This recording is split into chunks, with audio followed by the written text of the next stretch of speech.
परमसुखदं केवलं ज्ञानमूर्तिं द्वन्द्वातीतं गगनसदृशं तत्त्वमस्यादिलक्ष्यम् एकं नित्यं विमलमचलं सर्वधी साक्षिभूतं भावातीतं त्रिगुणरहितं सद्गुरुं तं Namami.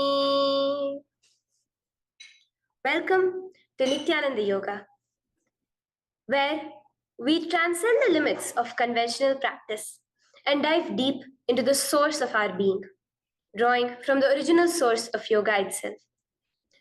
Today, we're embarking on a journey of a simple 308 asanas, the Dvitiya Vinyasa Krama. But it's not just about contorting the body or mastering complex postures.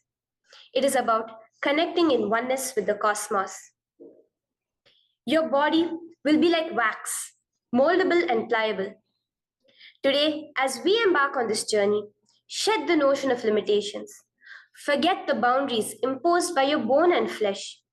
Instead, recognize yourself as the very source material of the cosmos, the consciousness from where we all come from. With each movement, you will not just be stretching muscles, you will be reaching into the depths of your consciousness. Visualize yourself as a sculptor, crafting your form with intention and precision. Want to grow 4 inches taller by the end of this session? Believe it, for your body is a wax waiting to be molded as per your intention.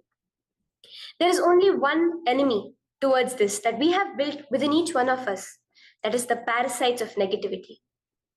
Every muscle you have built in the moment of anger, of anxiety, of pain, of incompletion becomes the boundary of your consciousness. Today, we embark on a journey to detoxify ourselves, make us experience our original nature as divine. So as we go through these 12 components, which is so unique to Nityananda Yoga, from the original source, the Vedas and Agamas, remember, you are not bound by limitations. You are the creator of your reality. Embrace your true nature. Let us sculpt our beings into an epitome of strength, flexibility, and bliss. Welcome to a transformative experience like no other, Nityananda Yoga.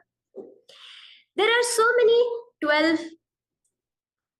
are 12 different components that consist Nityananda Yoga. One is the asanas, which we traditionally know of. The various body postures revealed by Paramashiva to align the physical geometry of our body, the physical geography of our body, to the cosmic geometry, the cosmic geography. As Paramashiva says, Sthiram Sukham Asanam, that body posture which is steady, comfortable, because it's in its original nature of Paramashivatva. The second are the pranayamas, the various systematic breathing techniques that Paramashiva has revealed for each one of us, that connect us to the higher dimensions of the cosmos and increase the life energy within us. The fourth are the bandhas, the different internal locks of the body. The third are the mudras, the various hand gestures and body movements to seal that life energy within ourselves. The very word mudra means seals. You will be able to seal the space of oneness within you with Paramashiva. The fourth are the bandhas, the various internal locks of the body to awaken the Kundalini Shakti, our latent potential energy, and make us conducive for the ultimate experience. The fifth are the karanas, the beautiful dance movements of the body, revealed by Paramashiva to put you in the space of ultimate bliss, and which engage all the different parts of your body. The next are the visualizations. As Swamiji says, the intention with which you move your body manifests as your reality. As you hold the visualization within you of the various gods and goddesses of Kailasa, of the various beings of this universe, you manifest the powers of those beings within you. The next are the japas, the various powerful energy vibrations of the cosmos that you will be subtly repeating in your throat center that will cause your very DNA to be bound to the cosmos, to your consciousness with the highest frequency possible. The next are the pramanas, the chanting of the sacred mantras, the original source scripture of Hinduism that reveal the science of Nityananda Yoga, of yoga, because as Swamiji says, yoga has a source and it is Hinduism. These original verses will manifest the vision Paramashiva had when he created yoga in each and every one of us.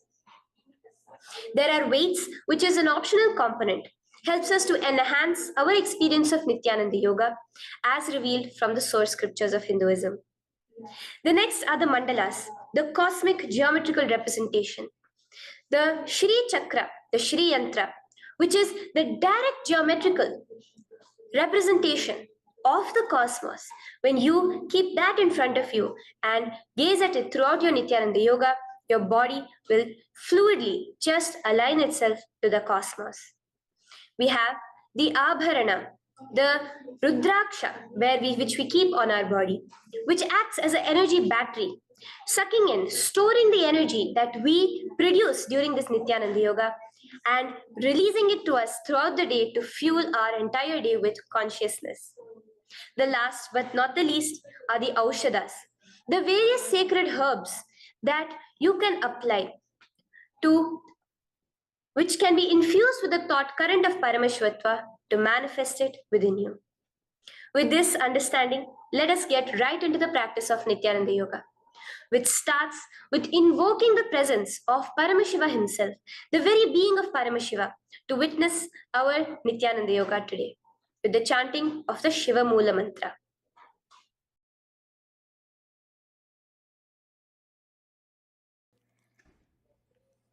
Let us now chant the Shiva Mula Mantra 11 times internally.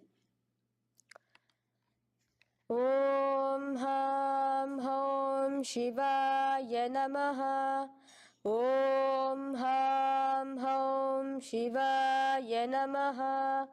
Om Ham Hom Shivaya Namaha. Om Ham Hom Shivaya Namaha. Om Ham Hom Shivaya Namaha.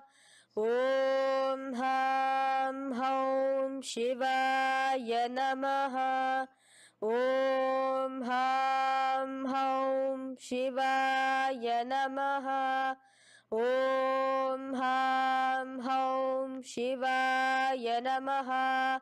Om Ham Hom Shivaya Namaha. Om Ham Hom Shivaya Namaha. Om Ham Hom Shivaya Namaha. The next step of this ritual of yoga, as Swamiji reveals, yoga is a ritual, a methodology to connect yourself with the divine. As every ritual in Hinduism goes, we cleanse the three elements of our body, of the world, and of the ultimate with the Tattvachamanam.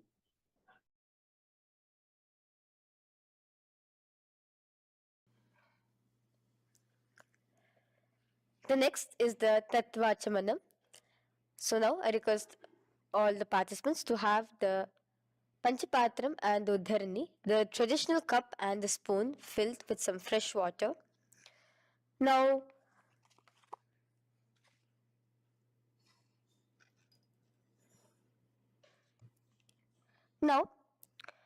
keeping your right hand in the shape of a cow's ear, the Gokarna Mudra, pour an Uddharani of water from the Panchapatram and chanting each of the following mantras internally, drink the water that flows through the base of the palm. Om Atmatattvam Shodayami Svadha. Om Vidyatattvam Shodayami Svadha. Om Shivatattvam Shodayami Svadha. Wash your right hand with water from the Panchapatram. Now, chanting the following mantra internally, wipe the upper and lower lips twice using the base of the right hand thumb, moving the hand from right to the left of the lips. Om Ham Hridayaya Namaha. Wash your right hand with water from the Panchapatram. Now, with the tips of right hand index, middle, and ring finger, touch above the upper lips and below the lower lips. Wash your right hand with water from the Panchapatram. Now, with the tips of right hand index finger and thumb joined together, touch your right nostril, left nostril. With the tips of right hand ring finger and thumb joined together, touch your right eye, right ear, left ear. Wash your right hand with water from the Panchapatram. Now, with the base of the right hand thumb and little finger, touch the navel, right chest, left chest. With the right hand, fingertips together, touch the top of the head, right shoulder, left shoulder, and your heart center. With that, we have the Sankalpa. The Sankalpa, the manifestation of our conscious intention. What is it today each one of us want to manifest through Nityananda Yoga? Hold that in your inner space. Through this conscious intention, which directly happens with the blessings, with the grace of the Supreme Pontiff of Hinduism, Bhagavan Shri Nityananda Paramashivoham, you will just see your intention manifesting as reality.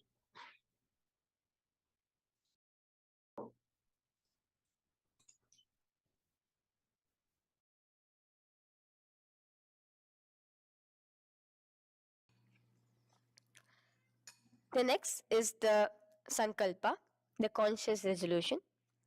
So now I request all participants now to, with your right hand, cover your left palm, which is the Sankalpa Mudra, and keep both the hands on the right thigh. Continue to keep this mudra till the end of the Sankalpa.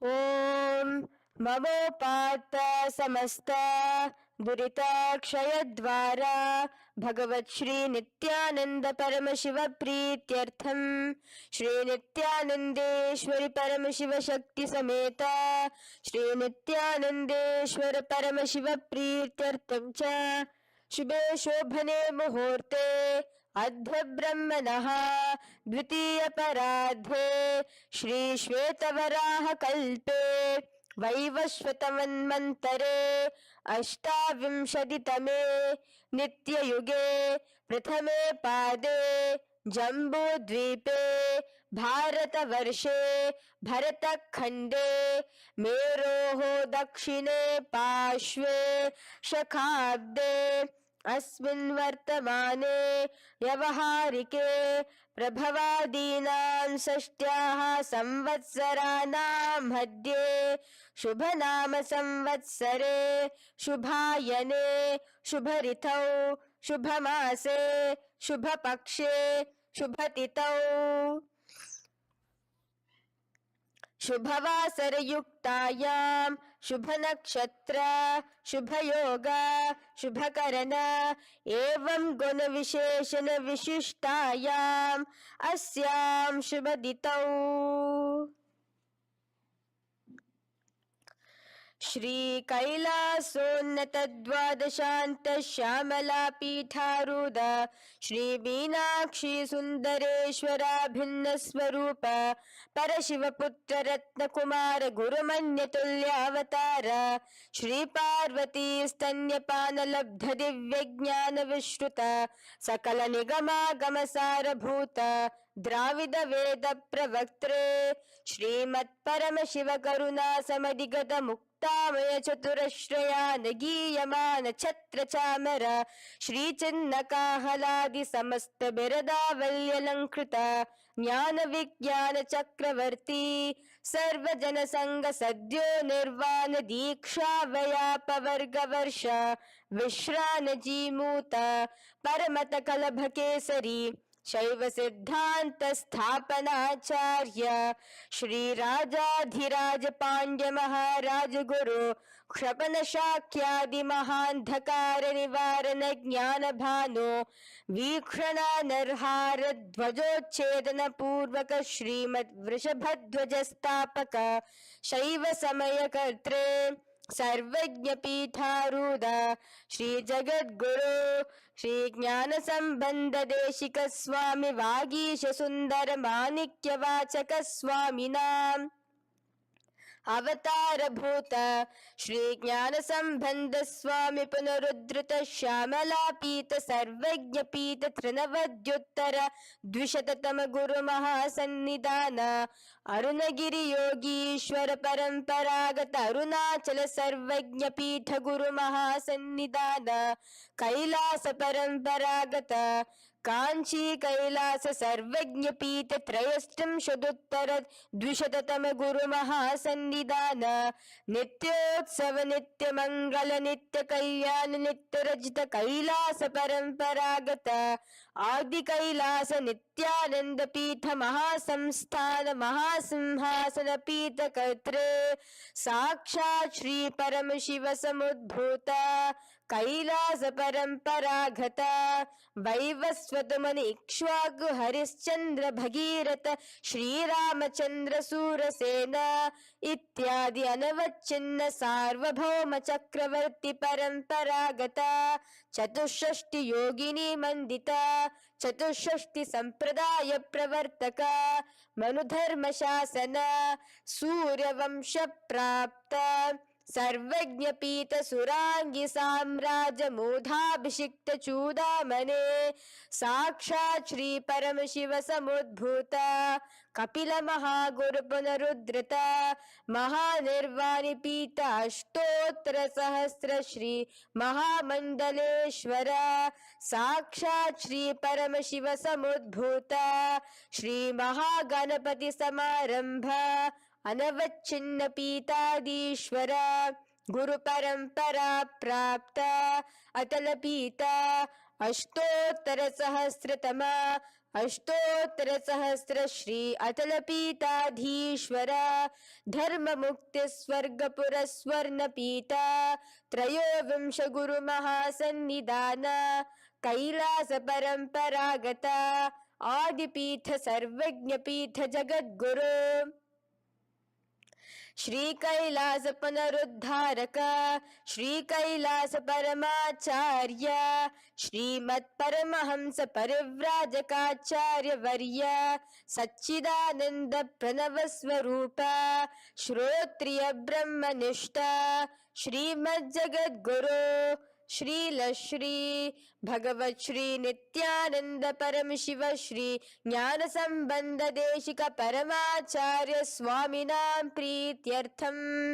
तेषां पादारविन्दयोः भक्ति सिद्ध्यर्थम गुरु कृपा कटाक्ष सिद्ध्यर्थम क्षेम स्थैर्य वीर विजय आयुरारोग्य ऐश्वर्यानां अभिवृद्ध्यर्थम धर्मार्थ काम मोक्ष चतुर्विध फल पुरुषार्थ सिद्ध्यर्थम समस्त दुरितोपशांत्यर्थम समस्त मंगलावाप्यर्थम भगवत श्री नित्यानंद परम शिव प्रसादेन सकुटुंबस्य ज्ञान वैराग्य जीवन मुक्ति प्राप्त्यर्थम भगवत श्री नित्यानंद परम शिव कृपा कटाक्षेण पूर्ण आरोग्य युक्त दृढ़गात्र यौगिक शरीर सिद्ध्यर्थम परम शिव शक्ति आविष्करणार्थम नित्यानंद योगाभ्यासं करिष्ये.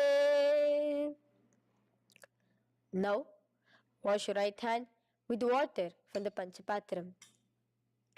Om Apaupasprisya. Now, let's get started with the asanas. Okay? Sit first in a cross-legged position on the ground in Sukhasana. Bring your hands into the Bindu Mudra with your thumbs and index fingers touching each other. Place it on top of your knees. Here we have the Kumbhaka, the pranayama of Samana Kumbhaka. As you inhale and exhale, visualize flames licking up your spine. Do the bandhas, the locks, the Mahamudra Bandha, all three of the bandhas, where you are doing the Jalandhara Bandha, tucking in your chin to your chest, the Udyana Bandha, sucking in your stomach, and the Moola Bandha, clenching your perineum. For the first set of asanas, we have the japa Soham, which you'll be repeating in your throat center. As you do Sukhasana, visualize Lord Shiva in your inner space. The next asana is Parvatasana. Now, from the seated position, bring both your feet to the opposite thighs. Clasp your hands together in front of your heart center in the Anjali Mudra and raise it above your head. Keep your hands as straight as you can. Continue the Samana Kumbhaka and the Japa of Soham. Remain with all the three bandhas, the chin to your chest in Jalandhara Bandha, the stomach tucked in Udyana Bandha, and the clenched perineum in Moola Bandha. Here, visualize yourself as Mount Kailash. The next asana is Hali Pavasana. Now slowly bring your feet together in front of your body as you stretch it out a little further away. Now bring your hands behind your back and clasp the left hand by your right. Lean forward, placing your forehead on the ground as you continue to engage all the three bandhas. Here, gaze at your nose. Visualize Swamiji, the Supreme Pontiff of Hinduism, in your inner space. Now, in a similar position from Hali Pavasana, just release your hands, slightly get up and bring your hands in front of your body. Place them on the ground, cupping your hands, making a hollow in Nagi Pavasana. Visualize yourself as a snake, gazing at your nose. Continue the japa, the pranayama, and all three bandhas engaged.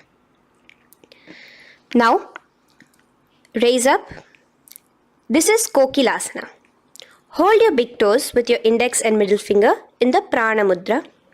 Stretch your legs straight out and upwards. Cross it into Padmasana. Bring it to your opposite thighs. Lean forward and down onto your elbows.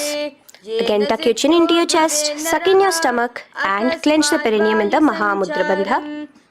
Visualize yourself as a bird in Kokilasana. The next is Neti Asana. Now, raise up again. Bring one ankle to the top of the opposite knee. Hold the elbows with your hands. Hold the respective elbows with the opposite hands. Again, engage all the three bandhas and rotate your arms in a circular motion. Keep the spine completely straight and gaze towards your nose. Visualize Swamiji, the Supreme Pontiff of Hinduism, in your inner space. Next is Gajasana. Press your hands onto the ground. You can bring your feet a little back as you raise yourself up, your hips up high. Lower your head and then chest, scooping your body forward again and again. Here, engage the Udyana Bandha, where you suck in your stomach along with the Moola Bandha, clenching the perineum. Visualize yourself as an elephant. Gajasana. Now stop the movement slowly. In another dynamic asana, which is Rikshasana, you will start alternatively pressing the heel of one foot onto the ground while lifting the other heel up. Repeat this again and again. The next is Vaishyasana. Now slowly come to a standing position. Stand tall on the tips of just your big toes. Keep your head neck straight line. And bring the middle, index and ring fingers to your heart in the Hridaya Mudra. Continue engaging the Udyana Bandha. Visualize Swamiji in your inner space. Here we have a very interesting movement, which is the Karanas, the dance movements. So the first Karana is Urdhva Janu Karana, which literally means the raised knee. So now stand in the Aramandi position, which is your heels touching together, the toes facing outwards, almost at a 45-degree angle. Bend your knees low And keep both your hands at your chest, elbows parallel to the ground. Twist one knee towards the center of your body. Raise it up, back across the body, back to the original position. Simultaneously with the leg movement, follow it with your respective hand, up and across the body. Repeat this alternatively on both sides. Now, in Balalingasana, come back to a standing position, straight, and interlace your fingers from outside in. This is the Sarva Vashankari Mudra. Hold on to your knee, pulling it up towards your chest. Pull it tight. Continue to keep your spine straight. Engage all the three bandhas, the Jalandhara Bandha, the Udyana Bandha, and the Moola Bandha. As you are holding your knee, visualize yourself holding, caressing a baby. Balalingasana. The next asana is Pada Pidanasana. Now the same foot which is raised, clasp it with your hands and pull it behind towards your body, holding it with both your hands. Again, engage all the three bandhas, standing tall. Visualize Swamiji, the Supreme Pontiff of Hinduism, in your inner space.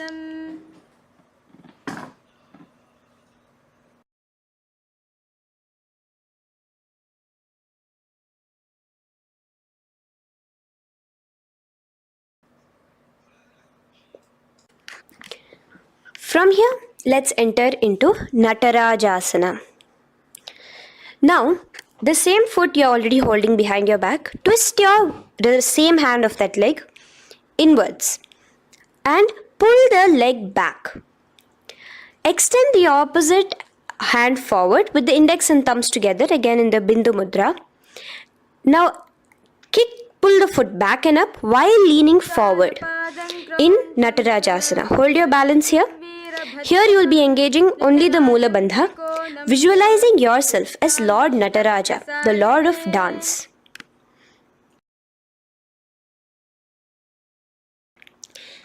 Now again let's repeat Balalingasana on the other side with the other leg.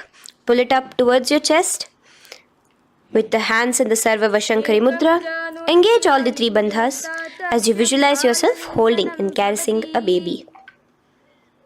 Now pull your foot back into Pada Pidanasana on the other side. Remain with all the three bandhas engaged. Visualize Swamiji in your inner space. And lean forward. Now, hands stretched in the Bindu Mudra into Natarajasana. Balance there as you visualize yourself as Lord Nataraja. Now, come back to a standing position. Release your leg. Gain your balance. As we enter into the Ardha Rechita Karana. Now again bring yourself to the Aramandi position, heels together, toes pointed outwards and knees bent. Now from this position, bring your right foot onto the tips of the toes behind the left heel. The heel should be up. Bring your left hand towards your chest, parallel to the ground again, and extend the right arm out and wide like a pendulum. Bring it back towards your chest. Now while your arm is swinging, remember to move your fingers one by one inwards towards the palm and then outwards. Now place the right hand over the nose. Uncross your ankles. Let's do this on the other side also. Cross the left ankle behind and stretch the left hand out like a pendulum.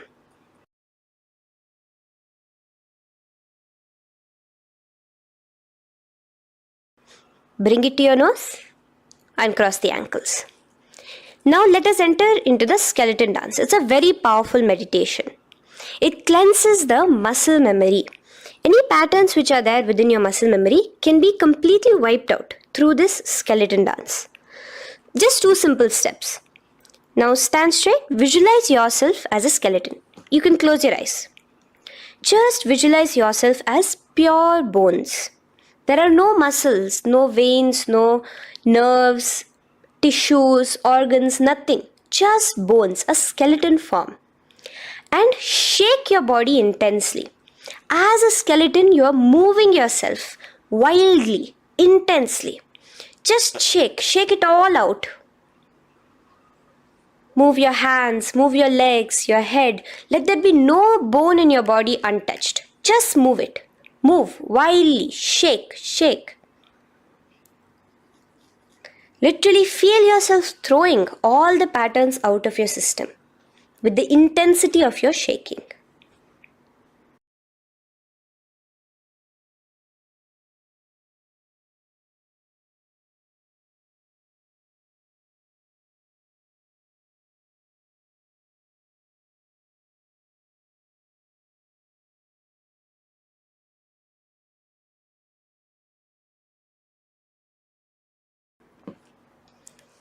Now slowly calm down.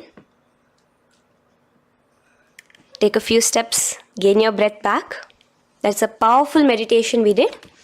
Let us do the next karana. Again, come back to a standing position. Do the Aramandi. Your toes outwards, knees bent with your feet together. Now here, raise your hands above your head. Keep your palms completely straight and cross the wrists with the palms facing forward and the back of the hands outward. Now from the crossed wrists, uncross the wrists, spreading your arms out wide while you turn your hip towards the side. Turn by the waist sideways. Bring your hands back over the head and turn on the other side. Repeat this on the other side. Do it again. Let's twist out. Come back to the middle and twist out again. This is the Kati China Karana. Now stand tall. Raise your hands above your head. Bring yourself to the top of the tip of your toes. Let your hands face each other parallel to the ears. You're tall, pushing yourself, stretching yourself. Again, engage all the three bandhas. Tucking in your chin to the chest, sucking in your stomach and clenching your perineum. Visualize yourself as a palm tree. We have the japa changing over here where you'll be repeating Shivoham in your throat center. Tadasana. Now, as we enter into Uttanasana, relax and lean forward, bringing your hands on by the ground next to your feet. Keep your palms flat on the ground. Try your best. Engage all the three bandhas. Remain with all the three bandhas engaged as you visualize Swamiji, the Supreme Pontiff of Hinduism himself, in your inner space. Now jump your feet back into Tarakshvasana, coming to a plank position. Keep your hands shoulder width apart. Be steady there. Chuck in your chin to your chest in the Jalandhara Bandha as well as engaging the Moola Bandha. Now rotate your head while in the Jalandhara Bandha from shoulder to shoulder, side to side. This is Tarakshvasana. Visualize Swamiji, the Supreme Pontiff of Hinduism, in your inner space. Yes. Now lay flat onto the ground in Bhujangasana. Lower your entire body down. Now point your toes backwards. Keep your hands by the side of your chest and push yourself off the ground. Remember to use the strength of your lower back to hold yourself up. Open your mouth wide. Inhale through the hollow of your throat and exhale through your nose. This is the Bhujangani Mudra. In Bhujangasana, you will visualize yourself as a cobra. Now come back into a plank position. So you can tuck in your toes and come back into a plank position. In Shashasana, alternate bringing one knee towards your chest, back and forth. So you'll bring one knee front, push it back and bring the other knee. Repeat this again and again. Do the Sahaja Kumbhaka. Simple breathing in, breathing out. Engage the Moola Bandha, clenching your perineum. Visualize Swamiji, the Supreme Pontiff of Hinduism. Okay. Now place your legs back into the plank position as we enter into Rathasana. Again, bring one foot between your hands and alternate jumping one foot back and bringing the other foot forward simultaneously. Again and again. Continue the Sahaja Kumbhaka and the Moola Bandha engaged as you visualize yourself as a chariot, a Ratha, in Rathasana.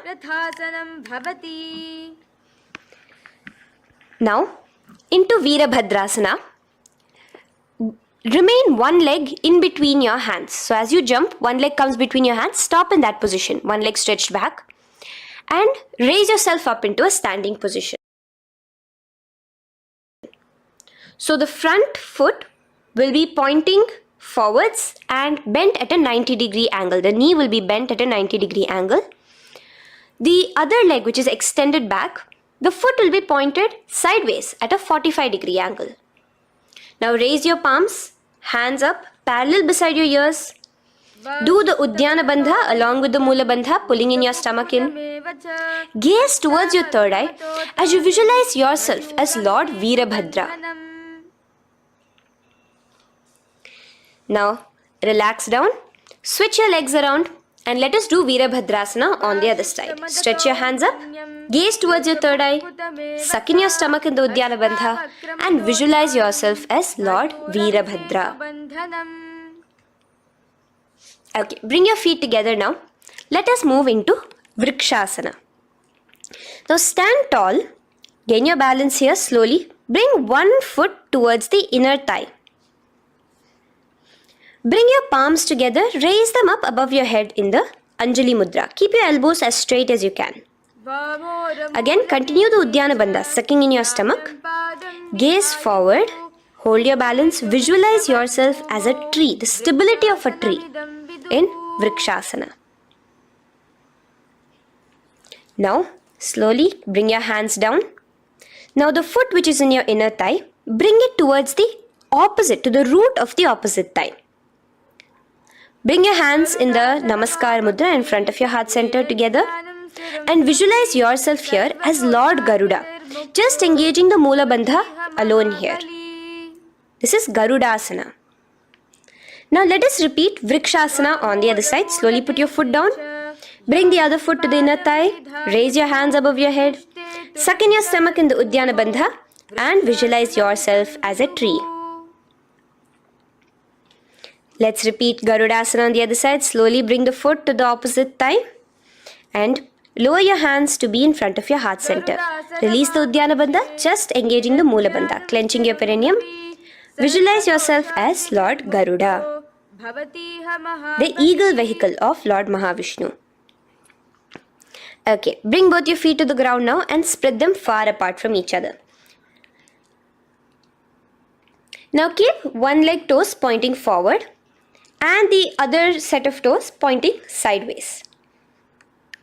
Straighten your arms out parallel towards the ground. Bring your front arm down towards the front foot, beside your foot, while the other arm extends towards the sky. Visualize yourself as a triangle in Trikonasana. Now raise up and let's repeat Trikonasana on the other side. Switch the position of your legs around and go forward. The other arm raised towards the sky. Visualize yourself as a triangle. Now come back to a standing position. Bring your feet together. We are having another Karana, the Nikuttaka Karana.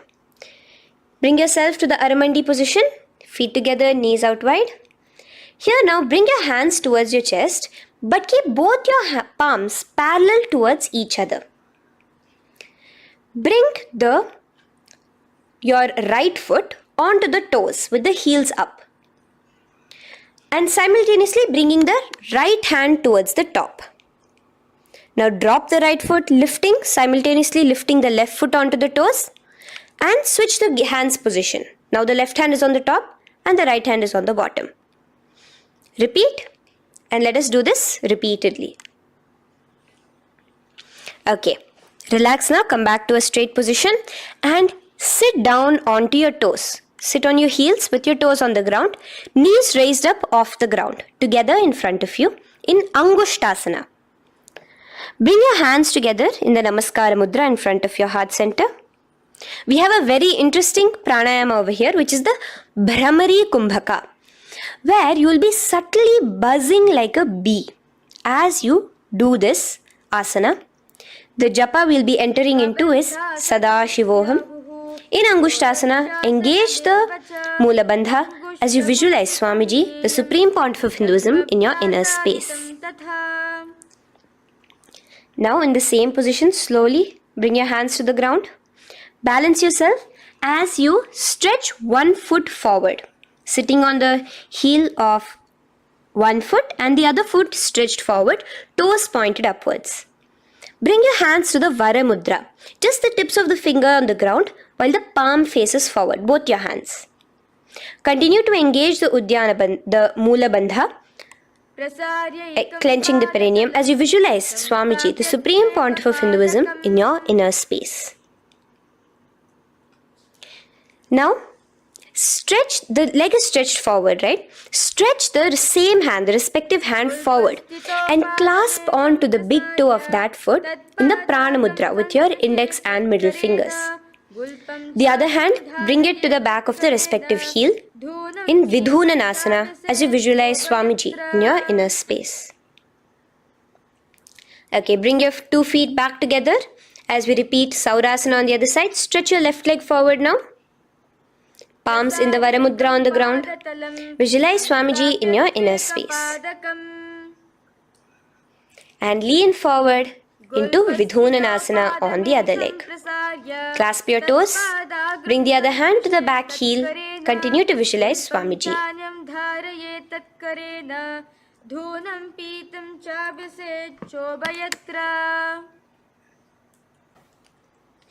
Now bring your 2 feet back together as you continue to sit on the heels, getting a nice toe workout here. Balance on your toes, bring your knees together in front of you. Now place your palms on top of the respective knees with the hands facing upwards, the palms facing upwards. Leave a slight gap between your palms and knees. As you gaze forward, engage the Jalandhara Bandha, tucking in your chin to your chest, and look between the gap between your hands. Brahma Jurankushasana. The next is Kapilasana. Now spread your knees wide and place them onto the ground. Keep your hands on the respective knees. Pull your stomach in and up in the Uddiyana Bandha. Gaze towards your nose as you visualize yourself as Maha Kapila Muni, the first man that ever started thinking. In the same position, just release that Uddiyana Bandha. Release the lock of the stomach, but continue to clench your perineum in Mula Bandha as you switch your gaze to your third eye. So from your nose, switch your gaze to the third eye. Visualize Swamiji, the Supreme Pontiff of Hinduism, in your inner space. Bhadra Gorakshasana. Next is Suryasana. Now, your toes are tucked. Just lift your knees off the ground, wide apart. Bring your hands together in the Padma Mudra with the little fingers and thumbs joined together. Engage the Uddiyana Bandha, suck in your stomach and raise your hands up tall above your head. Slightly lean back as you look towards the gap between your hands. Visualize Lord Surya in your inner space. Now relax, slowly bring your hands to the ground. Sit on top of your heels, the toes flat. Here, keep your hands on top of your knees and lift your tongue up against the roof of your mouth in the Manduki Mudra. Do the Sahaja Kumbhaka, simple breathing in and out. Engage the Mula Bandha, clenching your perineum. With the Japa Sadashivoham, repeating in your inner space, here you will visualize yourself as a frog in Mandukasana. Your tongue pressed against the upper palate. Is your frog-like tongue catching the nectar of immortality dripping from your Sahasrara Chakra? Gaze towards your third eye in Mandukasana. Now from here itself, moving into Uttana Mandukasana. Just bring your hands to the opposite shoulders, remaining in the same seated position. Continue with the Uddiyana Bandha engaged, gazing at your third eye. The Manduki Mudra, tongue pressed against the top of your palate, visualizing yourself as a frog in Uttana Mandukasana. Slowly bring your hands out from behind your back. Now slightly raise up and cross your ankles behind you. Sit on top of your crossed ankles. Keep your knees wide and your fingers spread on the top of your knees, both your hands. Open your mouth wide and stick out your tongue, exhaling forcefully. Gaze at the tip of your nose. Repeat this several times because you're visualizing yourself as a lion in Simhasana. The next asana is Bhadrasana. Now you can release yourself and uncross your ankles. Just keep your toes crossed behind you. Again, sit on top of your heels, keeping your knees wide apart. Cross your hands behind your back, hold on to the big toes in the Prana Mudra with your index and middle fingers. Apply the Jalandhara Bandha, tuck in your chin to your chest along with the Mula Bandha, sucking in your perineum. As you gaze towards your nose, here, resume the Brahmari Kumbhaka, buzzing like a bee subtly in your inner space as you visualize Swamiji, the Supreme Pontiff of Hinduism, in your inner space. Now, bring your hands out from behind you. As you come here, bring yourself to a squatting position. Keep your feet flat onto the ground as close together as possible, but your knees opened wide. Bring your body in between your knees, your torso in between your knees, and take your arms in and around your knees towards the back, clasping your fingers, interlacing your fingers behind you in the Parashu Mudra. Gaze towards your nose. Visualize yourself as a crow in Kakabhusandhi Asana. The next asana is Kani Pavasana. Unclasp your hands and place them flat onto the floor. Keep them shoulder width apart for good balance. Now, slowly bring your knees to the back of your arms, above the elbows. Lean your chin forward and down.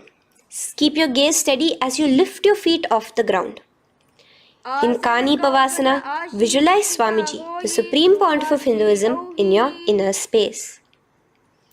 Now in the same position, slowly lower your head to the ground and stretch your legs up high, forming a tripod between your two hands and your head in Kapali Asana. Gaze at your nose, continue the Brahmari Kumbhaka, continue engaging the Mula Bandha and the Japa of Sadashivoham. Visualize Swamiji in your inner space. The next asana is Parshva Mayurasana. Slowly bring your feet down. Yes, relax. And now squat on your toes with your knees together and twist your body. Place both the hands to one side of your knees. Now bring one of your elbows to the knee and the other of your elbows towards the hip. Lean onto your arms, balance, extending your legs out to the side. Gaze towards your third eye, visualizing yourself as a peacock. In Parshva Mayurasana, as you do the pranayama, the Rechaka Kumbhaka, let your exhalations be prolonged and your inhalations be slightly shorter. Now relax, bring your feet to the ground and bring your body to the other side of your knees. As you repeat Parshva Mayurasana on the other side, lean forward, stretch your legs, gaze at your third eye, visualize yourself as a peacock. Now let's do Bhairaganathasana. Now come again to a plank position. Place your hands down, stretch your legs back and bring one foot around your shoulder to be placed in between both your palms. Gaze at your third eye. Just engage the Mula Bandha, clenching your perineum. Here, this is Bhairaganathasana. Visualize yourself as Lord Kala Bhairava. Slowly bring your foot out and bring the other foot in between your palms, remaining in the plank position. Continue to visualize yourself as Lord Kala Bhairava in Bhairaganathasana on the other side. The next asana is Unmukha Pithasana. Now from the same plank position, bring your forearms onto the ground. Be steady as you walk your feet closer towards yourself, forming like a slight mountain. In Unmukha Pithasana, gaze at your third eye. Continue the Rechaka Kumbhaka. Visualize Swamiji in your inner space. The next asana is Vashishthasana. Now, just raise yourself onto one of your hands. So, release your forearms off the ground and raise yourself onto your right arm. And keep your body completely parallel to the ground as you raise your left arm straight above your head. Visualize yourself as Rishi Vashishta as you do the Vashishthasana. Gaze towards the hand on the top. Now slowly bring that hand down. As you switch the hands, bringing your right hand up towards the sky. Balance there, completely straight on your toes. As you visualize yourself as Rishi Vashishta, the Guru of Bhagavan Sri Rama. Now, bring your feet forward into Anjani Asana. So here you will be sitting on your hips with your legs pointed forward and sit on top of your hands. So keep your palms facing upwards and sit on both your palms as you tuck your elbows into your body.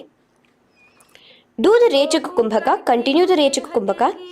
Engage the Jalandhara Bandha, tucking in your chin to your chest, gaze at your nose, visualize yourself as Lord Hanuman in Anjani Asana. Now, slowly release your hands from under your body as you lean forward into Paschimottanasana. Clasp your respective toes with your index and middle finger.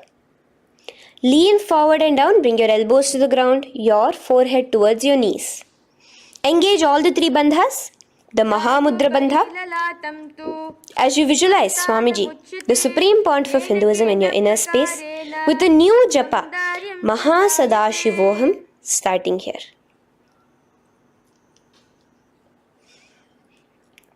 The next is Ugrasana. Now, you can raise up and clasp your hands behind your neck in the Parashamudra. Interlace both your fingers. Lean forward and down, bringing your forehead to your knees and your elbows onto the ground. Again, engage all the three bandhas in the Mahamudra Bandha as you visualize Devi Kali in your inner space in Ugrasana. The next is Marichi Asana. So raise up and keep one leg pointed forward while you bring the other leg towards the groin, the knee pointed upwards. Place the foot flat on the ground. Now lean forward, bring both your hands, wrap your arms around the raised knee, clasping your hands behind the back together. Bring your chest to the thigh with your head towards the knee. Here engage just the Moola Bandha, sucking in your perineum, as you visualize yourself as Rishi Marichi in Marichi Asana. The next asana is Mahamudrasana. Now slowly raise up and the raised knee, let it rest by your side with your leg towards the inner thigh of the opposite leg. Now again reach down, hold your foot, bring your elbows to the ground, your forehead to your knees. Engage all the three bandhas in the Mahamudra Bandha. Gaze at your nose, visualize Swamiji himself in your inner space. Raise up. Let's repeat Marichi Asana on the other side. Bring the other foot straight while the other foot comes into the groin. Knee up. Lean forward, clasping your hands behind your back. Visualize yourself as Sage Marichi. Now from here, raise up, engage all the three bandhas as you let your knee fall to the side. Lean forward, clasping the foot. Gaze at your nose. Visualize Swamiji in your inner space in Mahamudrasana on the other side. Now, bring yourself to a seated position. Sit and bring the soles of your feet together. Bend your knees and keep your heels as close towards you as possible. While try to touch your knees to the ground. Clasp your feet together with both your hands. Maintain a straight spine. Gaze towards your nose in Bhadrasana 2. Visualize Swamiji, the Supreme Pontiff of Hinduism, in your inner space. The next asana is Gwali Pavasana. Now, keeping your feet together, just bring your hands towards the respective knees. Just lightly place them there. Tuck your chin to your chest in the Jalandhara Bandha, continuing to engage the Moola Bandha, clenching your perineum. As you gaze at your nose, visualize Swamiji, the Supreme Pontiff of Hinduism, in your inner space. Now, push your soles slightly further away from you. The joined feet, push it further away from your body. And lean forward, keeping both your hands, the fingers inside of the feet. Hold the soles of your feet. Lean forward and down. Bring your forehead to the ground. Gaze at your nose. Visualize the Yoni Mandala in your inner space. In Joni Asana. The next is Midiki Pavasana. Raise up. Stretch your arms out wide beside your body as you lean forward, your arms going over your knees. Bring your forehead to your feet. Continue to gaze at your nose. Visualize Swamiji, the Supreme Pontiff of Hinduism, in your inner space. Now, in Siddha Samadhi Asana, raise yourself up. Now, put your hands, your forearms, underneath the calves of the respective legs. Let your palms face up towards the sky as you bring your head down to your feet. Gaze at your nose as you visualize Lord Surya in your inner space in Siddha Samadhi Asana.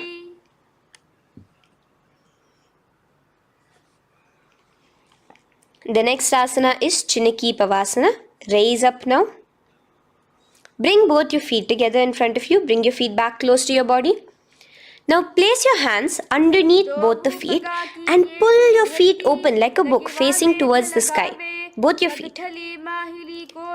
Press your elbows onto your thighs near the knees and gaze towards your nose, visualizing Swamiji in your inner space in Chiniki Pavasana. Giving yourself a nice stretch. Now release your feet and bring your hands to the respective knees. Gently push down on your knees, pushing it towards the ground. Suck in your stomach in the Uddiyana Bandha. Gaze at your third eye, visualizing Swamiji in your inner space. This is Charapata Chokasana. The next asana is Bhairavasana. Now continuing to remain with your feet together, you can use the help of your hands to bring your toes onto the ground with your heels pointed upwards. Just push yourself and try to do it. Continue to remain with the Uddiyana Bandha engaged, your stomach sucked in. Bring your hands to the Bindu Mudra with the index and thumbs together on top of the knees. Gaze at your third eye. Visualize yourself as Lord Kala Bhairava in Bhairavasana. The next asana is Samanasana. So slowly you can bring your feet out from underneath. Take now one foot towards your chest, holding with both your hands as the other foot rests by the perineum. Pull the sole onto your chest. Gaze at your third eye. Visualize yourself holding the breath in the Mooladhara Chakra, the Chaturdala, the 4-petal lotus of your body. Gaze at your third eye. Visualize Swamiji, the Supreme Pontiff of Hinduism, in your inner space in Samanasana. From here, let's move into Apanasana. Now, the foot that you have towards your chest, just bring it over your shoulder and place both your palms onto the ground beside you. As you lift the leg by your perineum, stretch it out and lift it up high into the sky in Apanasana. Gaze at your third eye, visualizing Swamiji in your inner space. Let's repeat Samanasana on the other side. Bring your foot down. Clasp the other foot towards your chest. Gaze at your third eye, visualizing Swamiji in your inner space. And bring the foot onto your shoulder as we repeat Apanasana on the other side. Stretch your leg out straight in front of you, up high towards the sky, gazing at the third eye, visualizing Swamiji in your inner space. Okay, relax slowly. Let's move into Gomukhasana. Now, sitting in a seated position, cross one leg over the other, like over, and align the knees together at the center of your body and the feet by the opposite hips. Place both your hands on top of the stacked knees. Gaze at your nose. Here we have a beautiful pranayama, very cooling pranayama, which is the Sheetkari pranayama, where you will be inhaling through your clenched teeth with your tongue pressed against behind your teeth and exhaling through your nose, creating a hissing sound. The japa will be for the next sequence of asanas. Om Nityanandoham. Visualize the face of a cow in Gomukhasana. Now keep your knees crossed. From the knees, bring your hands towards the respective toes on the side of the body. Clasp the big toe in Pranamudra. Suck in your stomach in the Uddiyana Bandha. Visualize yourself as Rishika Anasuya in Anasuyasana. Now in Anusuyasana 2, just bring your hands behind your back, clasped together, interlaced fingers in the Parashamudra. Lean forward and down. Try to bring your nose to touch the ground in front of you. Just visualize yourself as Rishika Anasuya and gaze at your nose. Anusuyasana 2. Raise yourself up now. Now bring one foot towards the perineum, knee resting on the ground. Raise your other foot with the foot in front of the lying down foot, knees pointed upwards towards your chest. Place your hands on the respective knees. Keep your spine tall, chest out. Gaze at your nose. Visualize yourself as Lord Garuda, the eagle vehicle of Bhagavan Mahavishnu. Garudasana 2. From here, moving into Naradasana.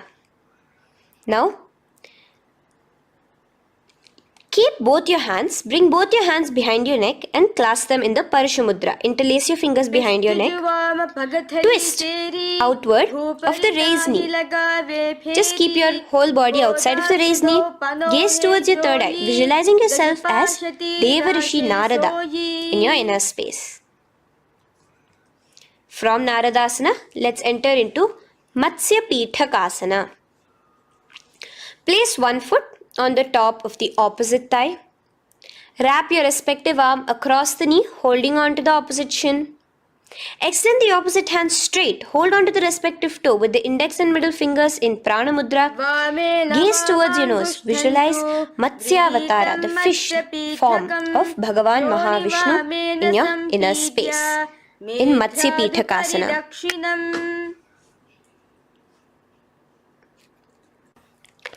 From there, let's repeat the Gomukhasana and the rest of the asanas on the other side too.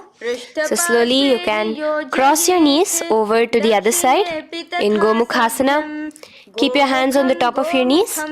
Gaze at your nose as you visualize the face of a cow in Gomukhasana. Continuing into Anusuyasana on the other side, bring your hands to your toes.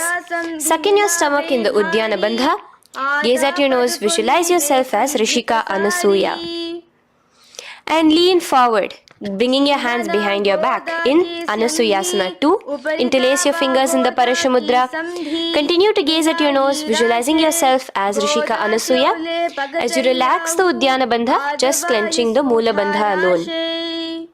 Raise up, bring your feet together in front of you as we enter into Garudasana 2. Place your hands on the respective knees.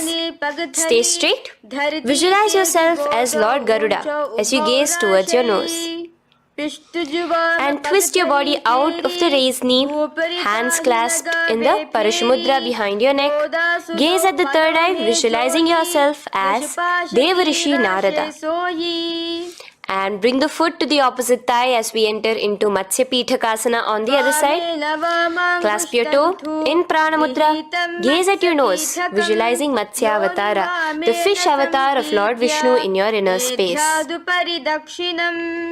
Now let's enter into Matsyendrasana. Remaining in the same position with one foot on the opposite thigh, place the other foot on the ground on the far side of the other thigh. Twist. Bring your elbow outside the raised knee. Keep the raised arm by your neck. Turn backwards. Gaze towards your third eye, the other hand straight out. Visualize Matsyendranatha, the great Rishi and master of Hatha Yoga in your inner space. Just switch your hands around. Straighten the hand that was originally bent and bend the other hand towards your neck. As we enter into Kubhasana, visualize yourself as a camel. Continue to gaze at your third eye. Now, straighten out both your hands straight out in the same position. Continue to gaze at your third eye, visualizing Matsyendranatha, the master of Hatha Yoga in your inner space. Now, slowly take your foot off from the thigh. As we enter into Matsyendrasana on the other side, bring the other foot to the thigh. Place the other foot on the far side. Twist, bringing your elbows outside of the raised knee, hands on the head. The other hand stretched out back. Twist, gazing at your third eye. Visualize Matsyendranatha in your inner space. Switch the hands around as we enter into Kubhasana on the other side. Remember to visualize yourself as a camel. Now stretch both your hands out in Matsyendrasana 2 on the other side. Visualize Matsyendranatha in your inner space. Now, with one leg on the thigh, bring the other foot too to the opposite thigh in Padmasana. Place your palms on the respective knees. Engage all the three bandhas in the Mahamudra Bandha, tucking your chin to your chest, sucking in your stomach and clenching your perineum. We have a new pranayama here, which is the Shitali Kumbhaka, where you will continue to inhale through the teeth without creating the hissing sound, and exhale through your nose. A new japa of Om Nityananda Mahasadashivoham starts here. Gaze at your nose in Padmasana, visualizing yourself as Bhagavan Paramashiva. Now, keeping your legs in the same position, just cross your hands over each other, clasping onto the toes with your index and middle fingers in the Prana Mudra. Gaze at your nose, visualize yourself as Devi Parvati, the consort of Lord Paramashiva in Padmasana 2. Now, uncross your hands.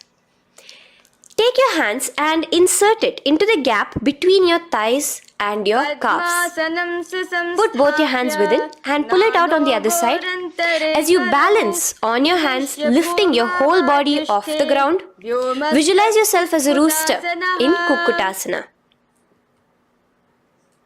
Now relax. Take your hands out from inside your feet as we enter into Baddha Keki Asana. Place your hand onto the ground as you raise up on your knees. Place your palms on the ground, fingers pointing towards the legs. Now keep your elbows together, pressed against your navel. Slowly lean forward, balancing, and extend your knees off the ground, visualizing Swamiji in your inner space. In the same position, stretch your legs out behind you. In Mayurasana, visualize yourself as a peacock. Hold your balance.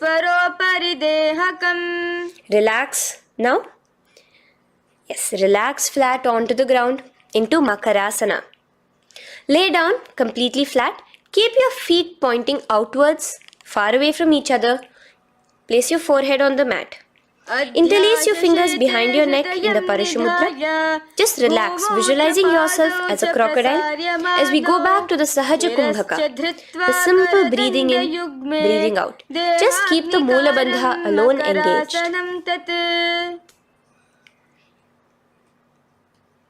The next asana is Shalabhasana.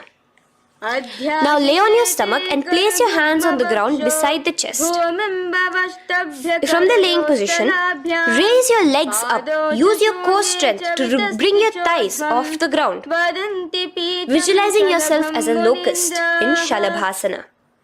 Relax your feet down and bring your hands to your feet, pulling your feet down towards the ground beside your hips. In Ushtrasana, visualize yourself as a camel. Now slowly kick your legs back. Rise your hand is clasping your feet. Pull your feet towards the sky, lifting your chest and thighs off the ground. In Dhanurasana, gaze at your third eye. Visualize yourself as Paramashiva's bow. Relax slowly and come up to a sitting position. In Bhagasana, sit on both your knees with your head, neck and spine straight. Clench your perineum in the Moola Bandha. Place your hands on top of your knees. Gaze towards your third eye, visualizing Swamiji, the Supreme Pontiff of Hinduism, in your inner space. From here we enter into Gohyasana. We have a couple of headstand postures here, so get yourself ready. Now place your forearms on the ground with your fingers interlocked. Ensure your elbows are at shoulder width for the best balance. Place the top of your head on the ground, holding your head with your hands. Slowly walk your toes forward until your hips are in a straight line with your shoulders, and just kick your feet up slightly. Make sure not to lose your balance. Keep your knees bent together at your chest. Toes pointed upwards. Gaze to your nose, visualizing Swamiji in your inner space. From here, stretch your legs out into Shirasasana, continuing to hold the balance there as you continue to gaze at your nose, visualizing Swamiji in your inner space. Bring your feet to the ground, relax slowly. The next asana is Podhyasana. So come to a seated position. Bring your hands behind your calves, stretching your legs up and your forehead to your knees. Visualize Swamiji in your inner space. Here we have a new Kumbhaka, which is the Bhastrika Kumbhaka, where you will be exhaling forcefully, making the sound of a bellows. Podhyasana.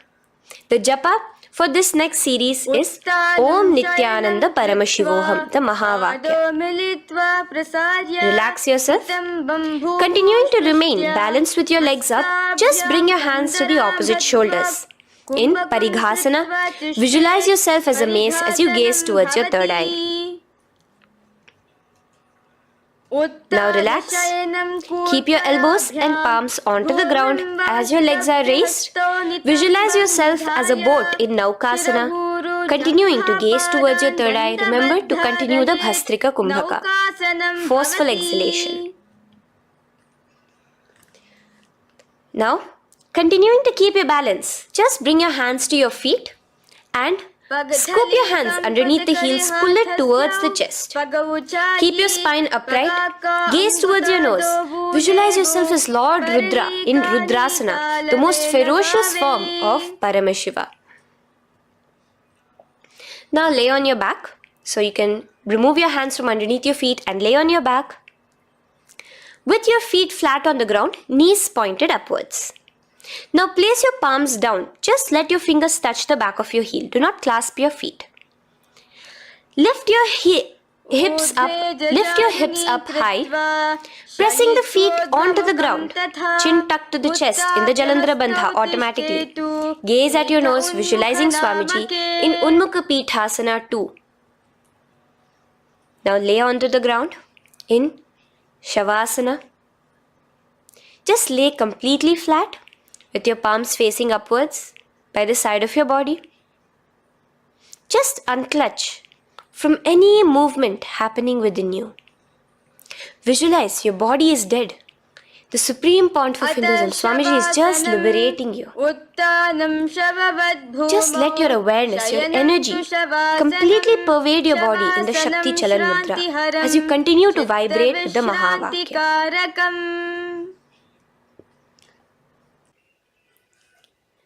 Roll over to one side and come to a seated position.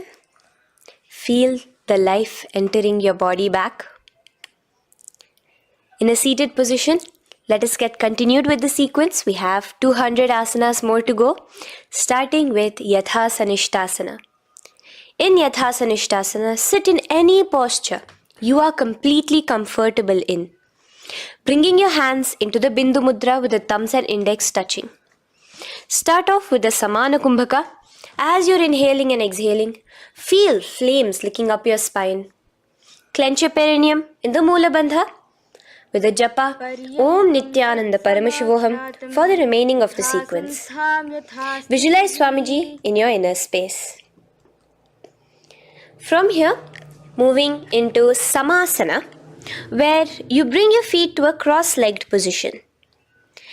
Keep your hands on your knees with the thumbs and index touching in the Bindu Mudra. Just inhale and exhale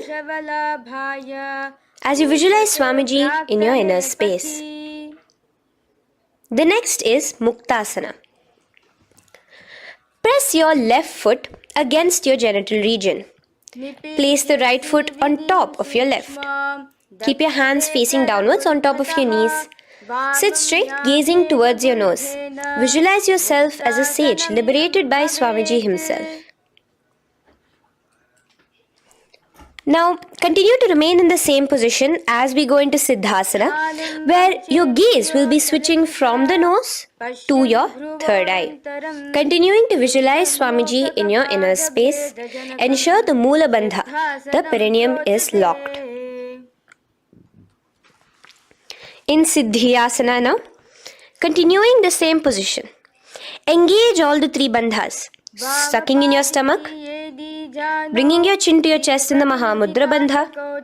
Switch the gaze to the ground in front of you from your third eye. Visualize Swamiji in your inner space. Now, relax the Udyana Bandha and Jalandhara Bandha. Just keep the Moola Bandha, the perineum alone clenched, as we enter Rudrasana 2, where your legs will remain in the same position, just your hands alone, from resting on your knees, will turn around to the Bindu Mudra, the thumbs and index touching. Gaze towards the third eye, visualize yourself as Lord Rudra, the fierce dimension of Paramashiva. The next is Santadhunasana. Keep your hands in the Bindu Mudra, your legs crossed in the same position. As you switch your gaze from your third eye to your nose, visualizing Swamiji, his tranquility, unshakable nature. Now, relax the Bindu Mudra, keep your legs in the same position, and bring your hands to your navel, cupping one palm over the other in the Samputa Mudra. It looks sort of like a lotus bud. Continue to visualize Swamiji in your inner space in Siddhasana 2. The next asana is Bandha Yoni Asana. Maintaining one heel over the other in the same position of the legs, bring your hands to your face in the Shanmukhi Mudra. So just listen carefully now. Bring your little fingers beneath the bottom lip of both hands. Your ring fingers above your upper lip. Your middle fingers closing your nose, your nostrils. Your index finger covering your eyes. And your thumbs pressed into your ears. This is Bandha Yoni Asana, visualizing Swamiji in your inner space.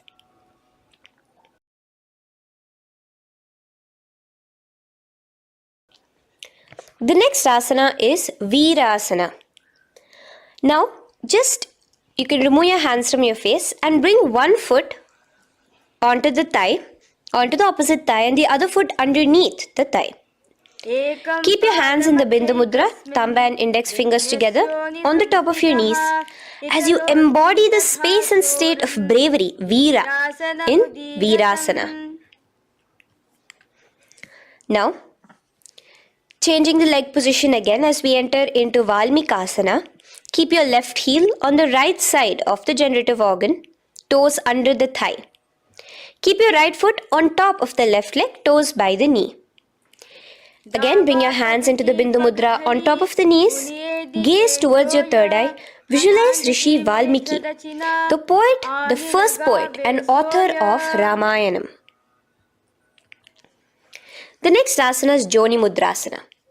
So you're going to remain here as you switch your gaze to your nose, visualizing the Yoni Mandala, a beautiful formation, divine cosmic geometry, representing Devi, Shakti, a symbol of the creative energy of the universe in Joni Mudrasana. In the same position, switch your gaze to your third eye, continuing to visualize the Yoni Mandala in your inner space.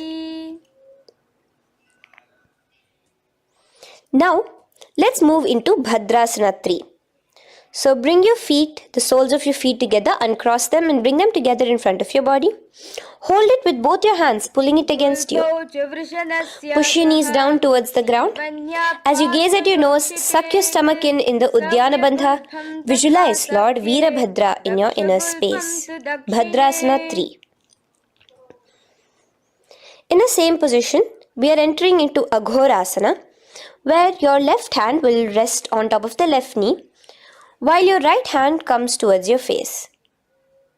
Now, do the Khechari Mudra, where you are bringing your tongue towards the upper palate, gazing towards your third eye.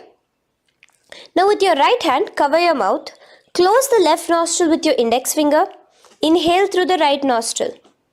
Close both the nostrils, hold your breath and exhale through the left nostril in the Abhyantara Kumbhaka. Repeat this on the other side. Visualize yourself as an Aghori, completely dedicated to Paramashiva in Aghorasana. The next asana is Kaneri Pavasana. So you can Distance your feet a little away from your body. As you lean forward, place your elbows onto the soles of your feet and rest your chin on your palms.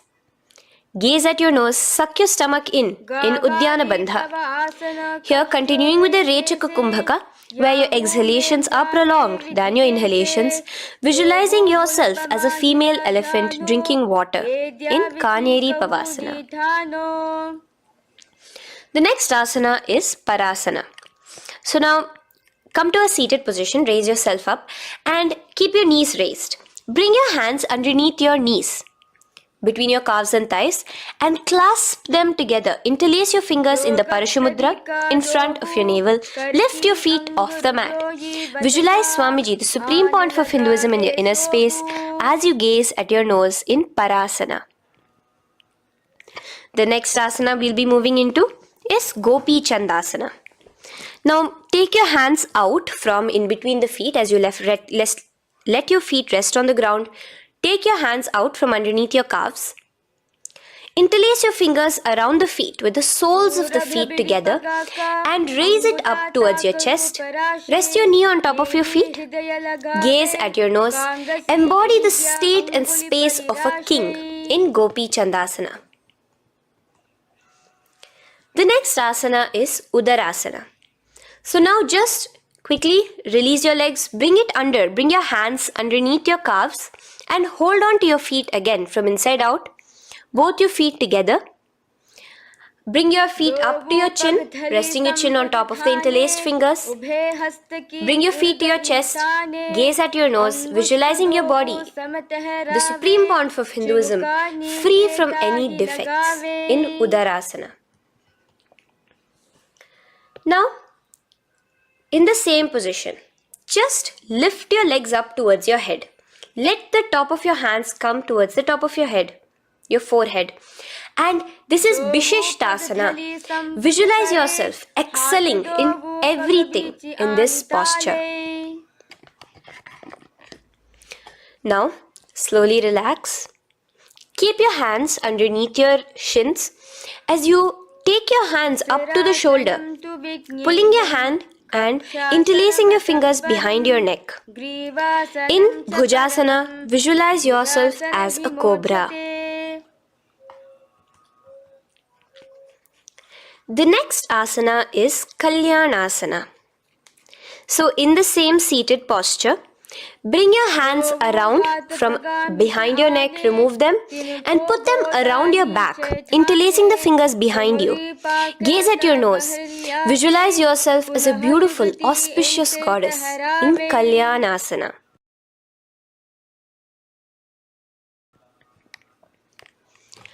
The next posture is Sankatasana. So now, uncross your hands from behind you. Release yourself completely onto the ground.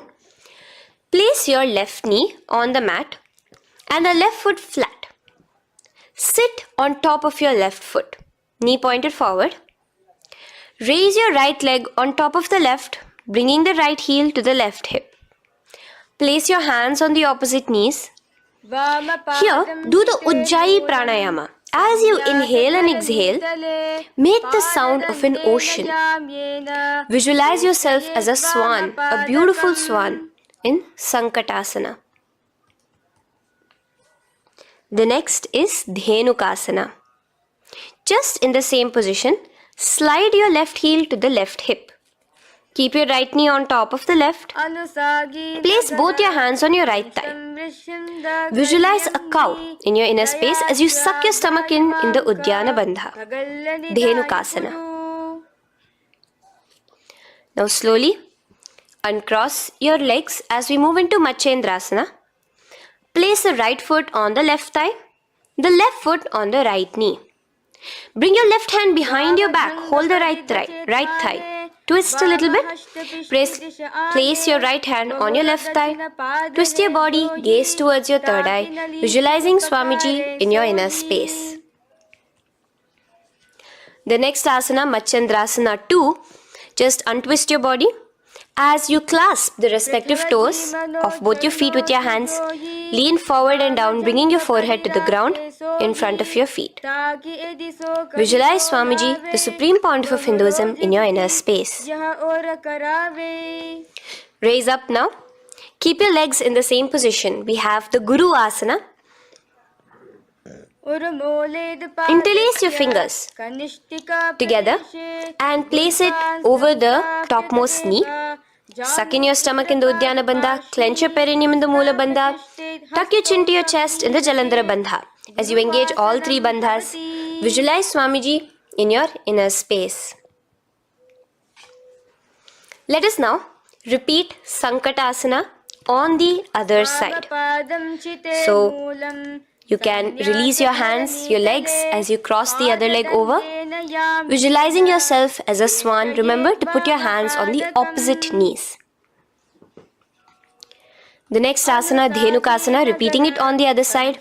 Slide your leg out, bring both your hands to the topmost knee. Suck your stomach in the Uddiyana Bandha. Visualize a cow in your inner space. Matsyendrasana again, repeating it on the other side. Bring your legs to the cross-leg position. Twist your body around as you gaze at your third eye, visualizing Swamiji in your inner space. Untwist as we enter into Matsyendrasana 2 on the other side. Hold on to your feet, bring your forehead to the ground, continuing to visualize Swamiji in your inner space. Slowly raise up and let us do Guru Asana on the other side. Engage all the three bandhas in the Mahamudra Bandha. Interlace your fingers, place it on top of your knee. Continue to visualize Swamiji, the Supreme Pontiff of Hinduism, as we do Guru Asana. Now, slowly uncross your feet and place them flat on the ground, knees towards the chest in Pashasana. Keep your hands holding the opposite knees, thighs together, and keep your spine completely erect. Continue the Khechari Mudra, where your tongue is pressed against the roof of your mouth. As you gaze at your third eye, visualize Swamiji in your inner space. Continue the Ujjayi Kumbhaka. As you breathe in and out, make the sound like an ocean. Now in the same position, just bring your chin towards your knees in Bodha Shokasana. Lean forward, gazing at your nose, and visualize Swamiji, the abode of bliss in your inner space. Now raise up and bring your hands, uncross your hands, bring your hands underneath your knees, clasping the opposite elbows in Kurakatasana. Gaze at your nose, visualizing Swamiji in your inner space. Now, in the same position as Kurakatasana, just cross your ankles into Sumatyasana. Toes pointed upwards. Gaze at the nose. Visualize the great sage and Maharishi Sumati in your inner space. The next asana is Dandasana. Extend your feet out straight in front of you. Keep your arms straight above your head. Interlace the fingers from inside out. Let your wrists point outwards. Engage the Mahamudra Bandha, all the three bandhas. As you gaze at your nose in Dandasana, visualize Swamiji in your inner space. The next is Arambhasana. Now keeping your legs straight, release the Jalandhara Bandha and the Uddiyana Bandha, keeping your perineum clenched in Mula Bandha. Lean forward and down. Hold your big toes in the Prana Mudra with your index and middle fingers. Head to your knees. Do here the Nadi Shodhana Pranayama. Inhale through the left nostril, hold and exhale through the right. Visualize Swamiji in your inner space. The next is Bhidokasana. So, slightly raise your body up and bring your hands underneath your knees, extending your knees slightly up. Keep your heels a bit apart from each other and clasp your feet. Bring your shoulders down, wrapping your hands around your legs. Gaze towards your third eye, visualizing Swamiji in your inner space. So from here, let's enter into Jalandhari Pavasana. So you can actually remain in the same position with your hands underneath your calves and just bring the soles of your feet together. You might want to bring your body closer. Place your head on top of your feet with the palms facing upwards on the ground. Gaze at your nose. Visualize Swamiji in your inner space. Now slowly bring your hands out from underneath and come to a seated position. Stretch your legs out as we enter into Urdhva Paschimottanasana. Here we have a new Kumbhaka, the Pratyahara Kumbhaka, where you will feel your breath coming from your Mooladhara Chakra up to the Brahmarandra above the Sahasrara. This is the Pratyahara Kumbhaka. In Urdhva Paschimottanasana, extend your legs out, lift one foot behind your neck and lean forward and down towards your foot, visualizing Swamiji in your inner space. Now, slowly, keeping your leg behind your neck, lay onto your back as we enter into Anantasana. Hold the foot from the top of the opposite hand. Visualize yourself as infinite, endless, eternal. Gaze at your nose in Anantasana. Just now, in the same position, roll onto your elbow of the hand holding the foot. Gaze at your nose, feeling in complete control like Swamiji in Ankushasana. Slowly remove the leg from behind your neck. Take a moment to stretch, relax. Lay on your back. Bring your knees towards your chest. Bring your hands around, encircling the thighs and the calves with your arms. Roll to the left and right in Drishasana, visualizing Swamiji in your inner space.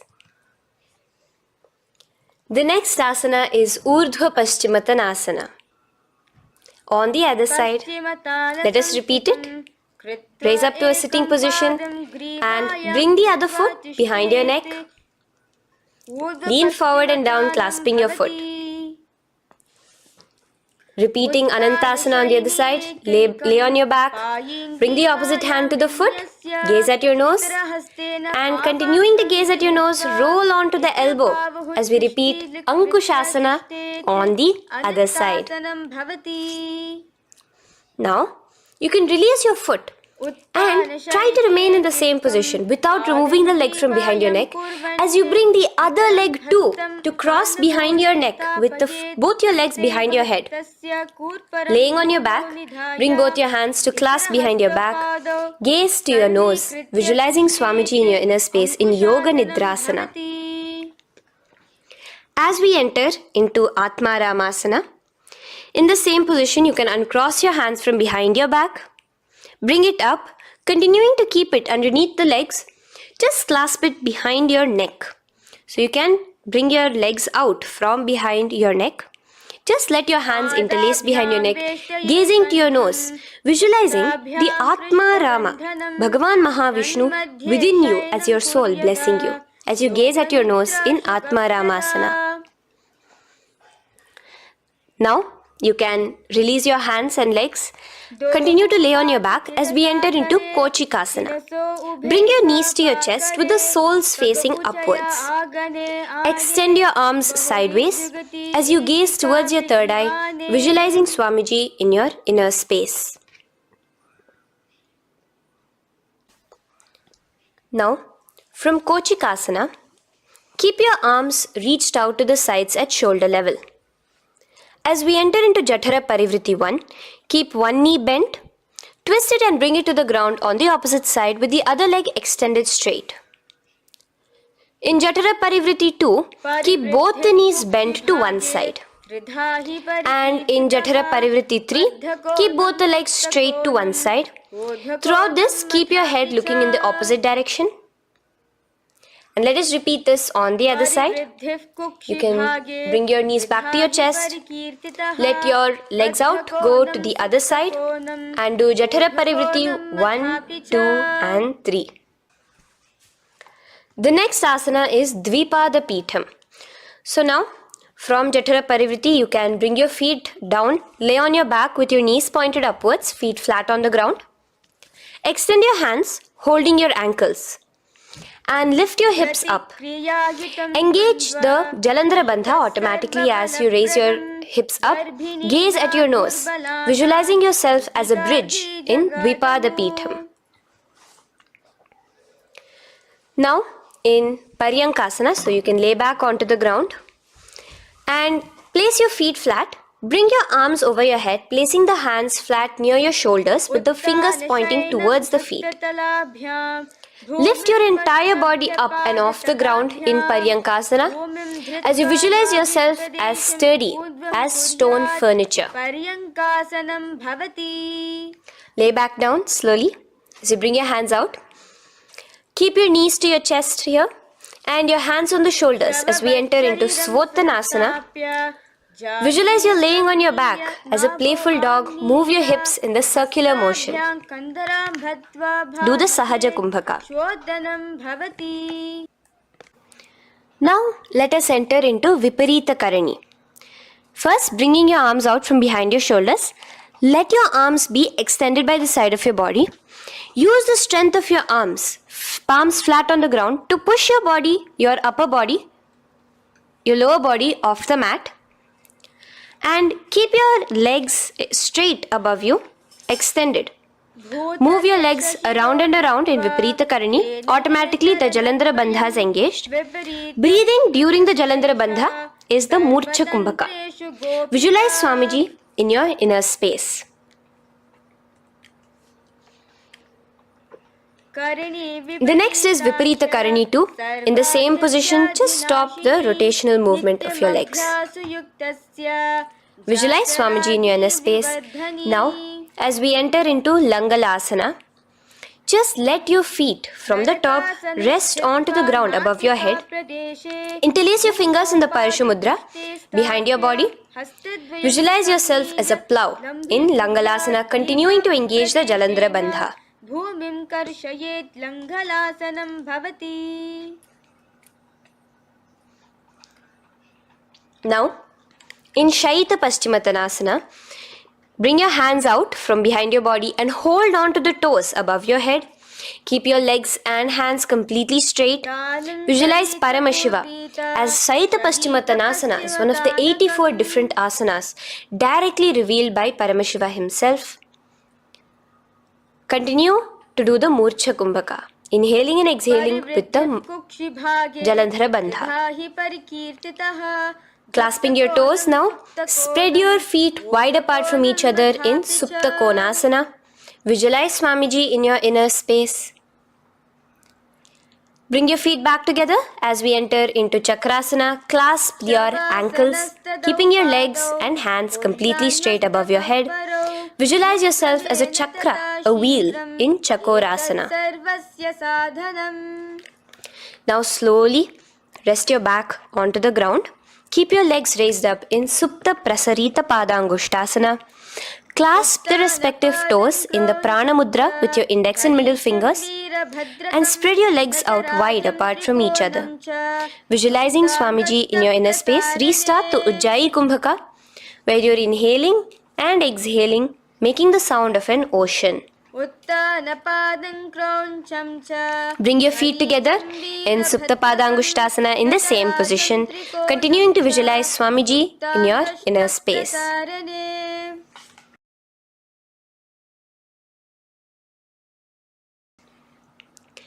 Now, bring your feet, release your feet and bring them into Padmasana. As you lay flat on your back in Matsyasana, hold the opposite elbows over your head, gazing at your nose. Visualize Matsyavatara, the fish form of Bhagavan Mahavishnu. Now in the same position, put one hand over the other, extended straight above your head. As you visualize Lord Rama in your inner space, continue to gaze at your nose. Now, slowly bring your hands to your hips as we enter into Sarvangasana. Lift your hips and legs up into the sky, crossing your legs in Padmasana. Let your hands support you, your elbows on the floor. Do the Jalandhara Bandha as you gaze at your nose in Sarvangasana. Now, bring your hips back onto the ground in Vrishchikasana. So in the Padmasana, just remove one foot alone. Keep one foot on the opposite knee as you pull the knee towards your face. Let your hands stretch out above your head, hooking forward as you raise your upper back off the ground, visualizing yourself as a scorpion in Vrishchikasana, gazing at your third eye. Do the Jalandhara Bandha, tucking in your chin to the chest. Now just switch your legs around as we repeat Vrishchikasana on the other side. Continuing to visualize yourself as a scorpion, gaze at your third eye. The next asana is Vrishapada Kshepasana. So come now to a complete flat position on your mat. Come down to a complete lying down position and interlace your fingers around your neck. Now raise both your feet off the ground. Extend one leg straight and the other knee to the chest in a bicycle motion. Alternate between extending and raising the knee again and again, bringing your opposite elbows to the respective knees. Visualize Swamiji in your inner space. Breathe in and out in the Sahaja. From Vrishapada Kshepasana, now lay flat onto the ground with your hands by your side as we enter into Marottanasana, where you will be lifting your legs one by one, touching the ears with your knees. Visualize Swamiji in your inner space. The next asana is Vrikasana. Now what you'll be doing is laying on your back. Bring the soles of your feet flat onto the ground. Stand up completely and lay back down. Visualize yourself as a wolf in Vrikasana.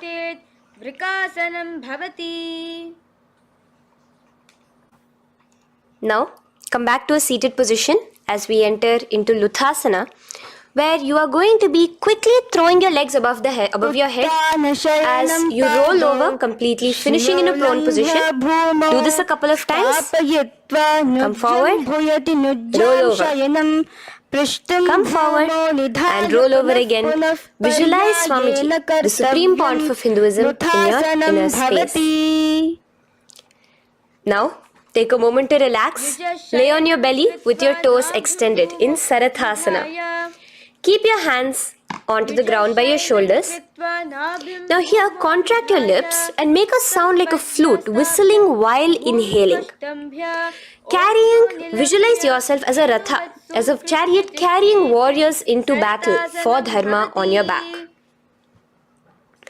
Now from Sarathasana, let us enter into Dehal Ullanghanasana. So place your palms on the ground and bring yourself to a plank position. Jump your leg forward and back between your arms, visualizing Swamiji in your inner space. Jump forward now. When your legs are between your hands, stand tall. Holding your toes with your hands, walk back and forth. Visualize yourself as a wise 60-year-old elephant in Jatyasana. Now come to a standing position. The next is a beautiful Karana, the Lolitika Karana. So keep your knees bent, feet pointing outwards again in the Aramandi position. Bend your elbows, keeping your hands at the chest level. Now swiftly move your arms across the body, bringing it back to the center and tilt your head back. Opening your chest up towards the sky, move your head in all the directions.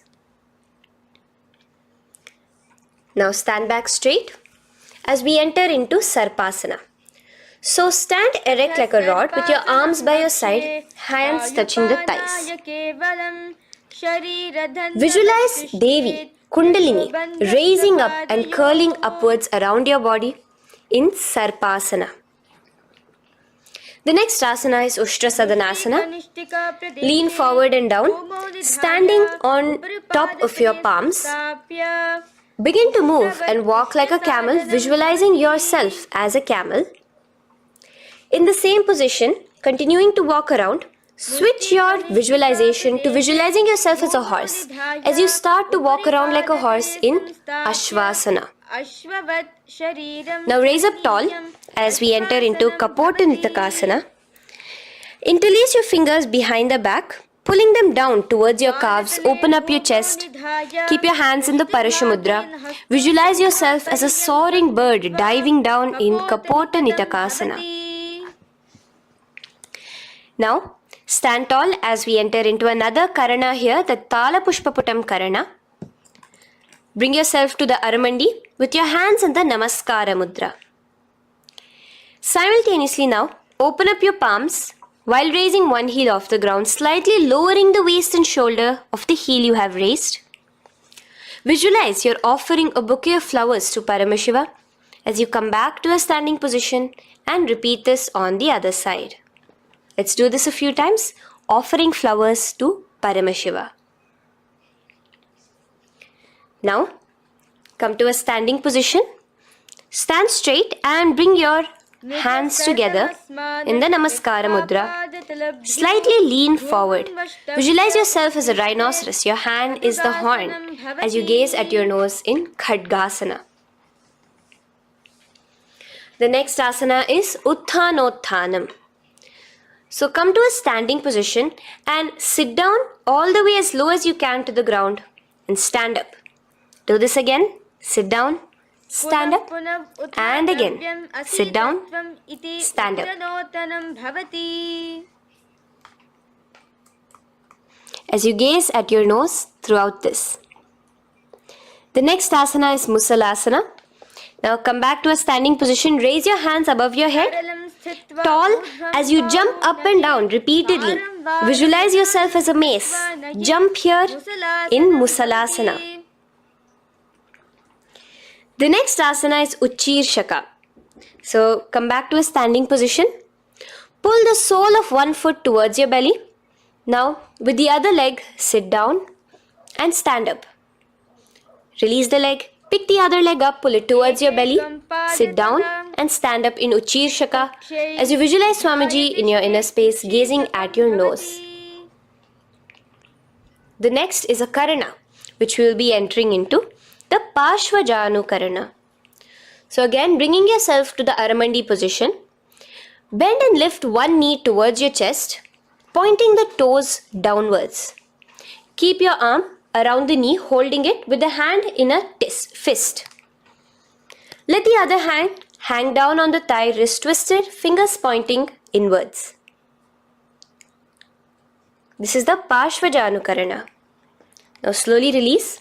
As we enter into Tandavasana, stretch one leg out straight in front of you as you alternate between sitting and standing. Visualize yourself fiercely dancing as Paramashiva. Raise the foot to the inner thigh of the opposite side. As we enter into Brahmanasana, let your hand be resting by the sides. Keep your standing leg erect like a rod. Visualize yourself being blessed by Lord Brahma. Now, you can bring the left foot around the right knee and rotate it, tucking the left toes on the other side of the right calf. Simultaneously, cross your left arm below the right, bring your palms together in the Namaskara Mudra. Visualize yourself as Lord Garuda in Garudasana 3. Now slowly uncross your legs and hands as we enter into Ekapadasana, coming to a standing position. On the right leg, bring your left foot to the opposite thigh with your hands relaxed by the knees. Now take a hold of the raised foot with your hand in the Prana Mudra. Stretch your leg out wide, out to the side, and rotate your body quickly on the standing leg. Visualize yourself as the North Pole star in Dhruvasana. From here now, in the foot which is in your hand, just slowly, once you finish the rotating movement, in Trivikramasana, bring it up towards the back of your neck. Stand as tall as you can and alternate between sitting and standing. Visualize Bhagavan Mahavishnu in your inner space.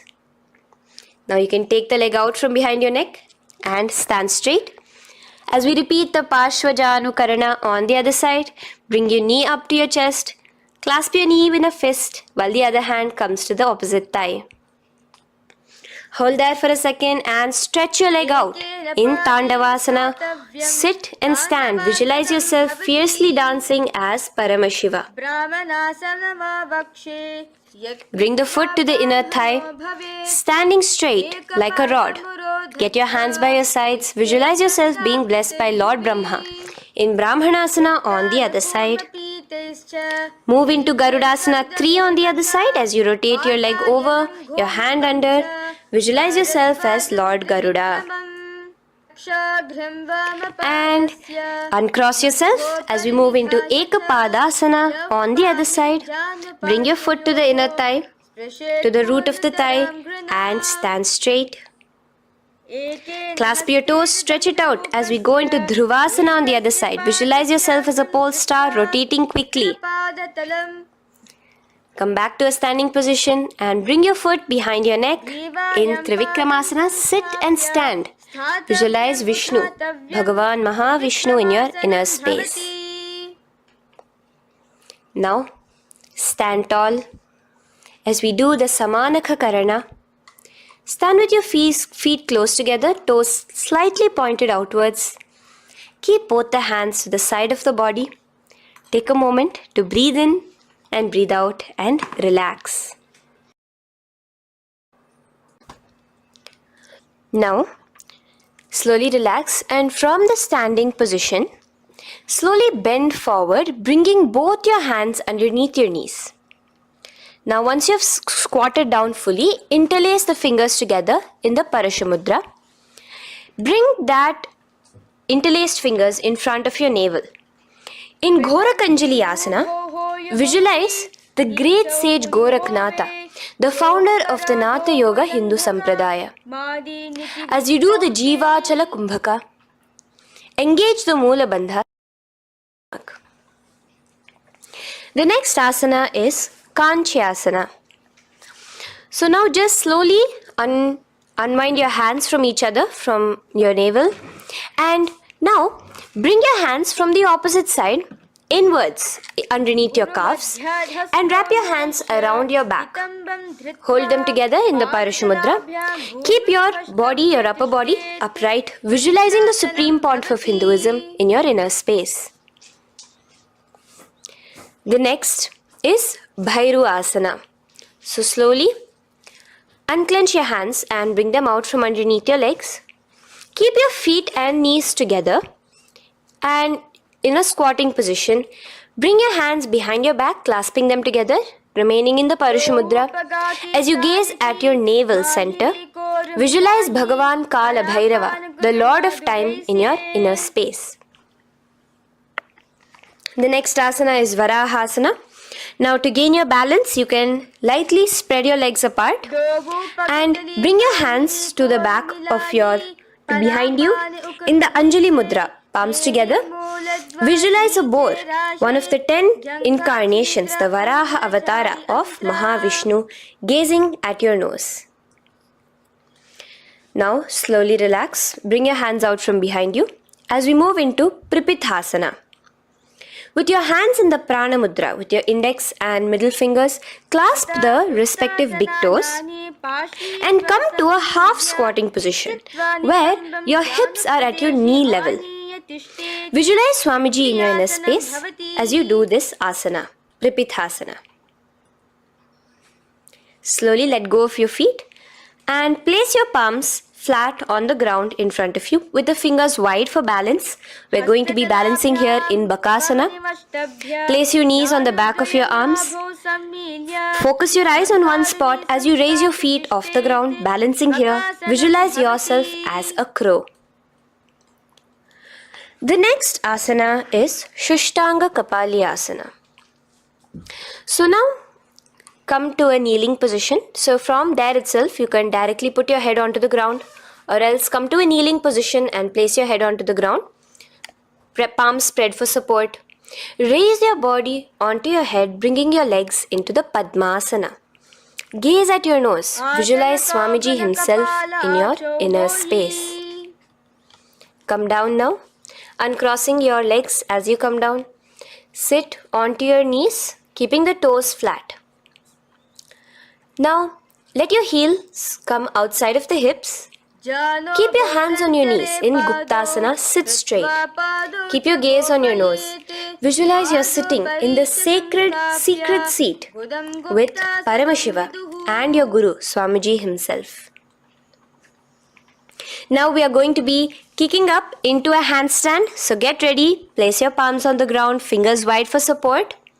Do take support of a wall if you need it. And lift your body up straight above your hands. Visualize you are a tree in Vrikshasana 2 with deep roots into the ground. Breathe in and breathe out slowly. In the same position as we move into Shibhu Asana, switch your gaze to the third eye. Hold it there for a few seconds. And relax. Bring your feet back to the ground. Now lay flat onto the ground in a plank position and slowly lower your body towards the ground and push yourself up again. In Matsyasana 2, go down and come up, visualizing yourself as a fish. The next asana is Sarpasana 2. So here you're going to lay prone, completely flat now. You can lower yourself to the ground. Bring your hands to the hips. Extend your legs together and point your toes backwards. Lift your chest up and move left to right. You're moving like a snake while visualizing yourself as a snake in Sarpasana 2. Relax slowly, bringing your chest back to the ground. Now, keep your feet together, pointing backwards. As you bring your elbows onto the ground, rest your upper body on your elbows. Bring your hands together in the Padma Mudra with your little fingers and thumbs together and rest your chin on your hands. Niralambanasana, where feeling yourself completely supported, knowing that Swamiji is there in your life. Now, slowly relax, place your palms on the ground beside your chest and push yourself up, your hands straight up completely. As you bend your knees, bringing your feet to touch the top of your head. Lean your neck back, touching your head with your tip of your toes. See yourself, visualize yourself as an umbrella, protecting your Guru from the sun's rays in Chhatrasana. Slowly relax, you can bring your feet down. As we move into Vajrasana, just push your body back and sit on top of your knees, with the heels flat on the ground. Now stretch your arms in front of you with the palms facing downwards. Place your forehead on the mat. Visualize you are the weapon of Indra, the Vajra, symbolizing indestructibility as you gaze at your nose. As we enter into Meshasana, raise yourself into the same Gajasana position on your hands and legs with your hips pointed upwards. And alternate striking the ground with the opposite hands. Experience yourself, visualize yourself as a powerful ram as you alternate striking the ground in Meshasana. Now stop striking the ground, bring your palms down again. As we move into Ajasana, kick your legs off the ground and lower your forehead to the mat. Let's do it again. Kick your legs off the mat. Lower your forehead to the ground. You are unborn, existing for all of eternity in Ajasana. Now, come to a seated position as we move into Dhanantara Asana. Sit on your heel with your legs together. Pull your toes underneath you. As you bring your hands top of the knees, gaze at your nose, visualize Swamiji in your inner space. Here, do the Ujjayi Pranayama, inhaling and exhaling like an ocean, Dhanantara Asana. From Dhanantara Asana, now interlace your fingers in front of you and then behind you. Stretch your arms towards all the sides, backwards, forwards. Giving a massage to the various different joints and muscles in your body. Lean forward, get up again. Continuing to visualize Swamiji in your inner space. Relax your hands and now take your respective heels and point them outwards, outside the side of your hips. Keep your hands on your knees with your thighs and knees resting on the ground, spine straight. Visualize yourself as Lord Garuda in Garudasana 4, You have Mahavishnu and Mahalakshmi on your back as you are flying. The next asana is Ananda Mandirasana.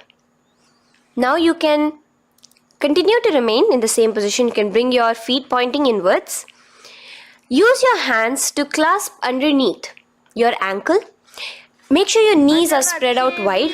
Gaze at the third eye. Visualize residing in the blissful space of a temple. You are in a temple in Ananda Mandirasana. Now, as we move into Mandukasana, keep your knees wide and sit on top of your ankles. Your hands underneath your knees. Gaze to your nose. Visualize yourself as a frog. Suck in your stomach in the Uddiyana Bandha and remember to do the Manduki Mudra, your tongue, your frog-like tongue, catching the nectar dripping from the Sahasrara Chakra in Mandukasana 2. Now, as we move into Narasimhasana, tuck your toes in and sit on top of the heels. Place your palms on the ground, spread your fingers wide and spread your knees apart onto the ground too. Gaze towards your nose, stick out your tongue and exhale forcefully, visualizing the Narasimha Avatara, the form of Mahavishnu as a half lion and half man. Now just raise up, bring your hands off the ground. Here we'll be doing a new pranayama, which is the Bhishraka pranayama, as we enter into Bhishrakasana. So continue to keep your knees and feet on the floor. As you bring your hand up to your face, make a hollow of your palms and place it over the mouth. Keep your thumbs under your teeth and close your lips. Gaze to your nose. Inhale through your left nostril, exhaling through the mouth. Gaze at your nose again. Visualize yourself as Devi, presiding over any and all minuscule fears you may have within you. Now moving back into the Ujjayi Pranayama, let us do Makadasana. So you can take your hands off your face and slowly remaining in the same position, bring it to your armpits. Bring your fingers to your armpits. Imitate as if a monkey is scratching. As you gaze to your third eye, visualize yourself as a playful monkey in Makadasana. From Makadasana, let's move into Vajra Sangharasana. So you can slowly lift your knees off the ground, just balancing on your toes, sitting on the heels. Bring your hands behind your back and clasp the opposite elbows. Gaze to your nose, embody a diamond. Visualize yourself as a diamond-like strength for yourself and your Sangha. The next asana is Khanjanasana. So now you can uncross your hands, rest on top of the heels with your knees on the ground. Keep the toes down, ankles crossed behind. Place your palms on the mat to your side. Suck your stomach in the Uddiyana Bandha as you gaze at your nose in Khanjanasana. Now, you can uncross your ankles and just sit with your toes flat. Keep your knees wide on the floor. Rest your hands on the knees.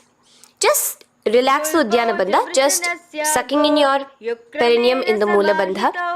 Gaze at your nose, visualize yourself as a turtle with a stable body and mind to live for hundreds of years. And without changing anything in your physical posture, just visualize yourself uniting with Swamiji himself in Yogasana. Now, raise up onto your knees, cross your ankles behind your back until the feet are coming towards the opposite knees. Now, bring your hands behind you and hold on to the calves with the fingers inside, the thumbs outside. Gaze at the third eye as you visualize yourself in a space of oneness with Paramashivoham himself as Swamiji. Now you can uncross your ankles, come back to standing on your knees as we enter into Ushtrasana 2. So now, in a kneeling position, bend backward, hold your ankles with your hands. Keep your arms straight. As you push your hips forward and tilt your head backwards, visualize yourself as a camel in Ushtrasana 2. Slowly, in the same position, lower yourself onto your back in Jatyasana 2. As you are lowering yourself, experience yourself as a blooming lotus. Bring your head, the back of your head onto the mat. Gaze to your nose. Now, let's move into Viratasana. So, try your best to do this without the support of your hands, but you can use your hand support if needed as you raise up from Jatyasana and back down. Raise up and go back down as you gaze at your nose. Raise up and go back down. Visualize Swamiji in your inner space. Now from Viratasana, raise your hips up higher, bringing your forearms onto the mat behind you in a short back bend posture. Hold the back of your heels in Kapotasana. Visualize yourself as a beautiful dove, a Kapota, in your inner. As we move on from Kapotasana into Varasana. So stand upright on your knees with the toes tucked. Hold your arms with the opposite hands. Gaze at your nose. This is the boon fulfilling posture. Visualize your boon becoming a reality directly from Paramashiva himself in Varasana. Now, keeping your knees together, toes tucked, just lean forward, bringing your head onto the mat, holding your head with your hands. Visualize yourself as a boar, as the Varaha avatar of Bhagavan Mahavishnu in Varaha Asana 2. Now, just kick your legs off the ground as we enter into Mundasana. Raise yourself up into a headstand posture, visualizing yourself as a lopped tree. Gaze at your nose. Breathe in and out in the Sahaja Kumbhaka. Slowly come down now. Relax. Come to a kneeling posture. Sit on your heels. Bring your head down beside your knees, your elbows adjacent to the knees, your hands holding your head. Exhale through your mouth as you gaze at your nose, visualizing Swamiji in your inner space in Andhasana. Now from here, push yourself off the mat as you come lying prone on your belly. Let your arms be extended straight out and together lift your thighs, arms and chest off the ground, stretching your body, balancing there. Visualize yourself as a locust in Viparita Shalabhasana. The next asana is Kapalasana. So slowly lower yourself back to the ground. Now laying on your belly, bring your arms to your side, palms downwards. Keep your forehead on the ground and your chest on the mat. Only lift your legs up into the air. Only your legs are lifting up. Visualize yourself as a skull. You are a mind with purified thoughts, a strong will to attain enlightenment in Kapalasana. The next asana is Akasha Kapotasana. So now, in the same position as you are, let your arms be straight out behind you. As you kick your legs up and over your head, bring your feet slowly to the mat in front of you. Push yourself, balance there.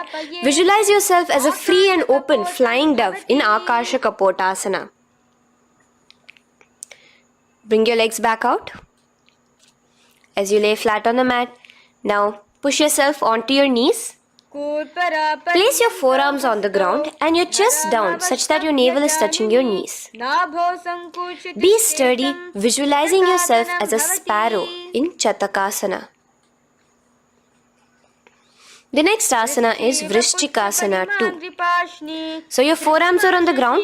Now slowly raise to your toes and kick your legs off the mat. Slowly lowering your legs to your head. Visualize yourself as a scorpion as you balance in Vrishchikasana 2.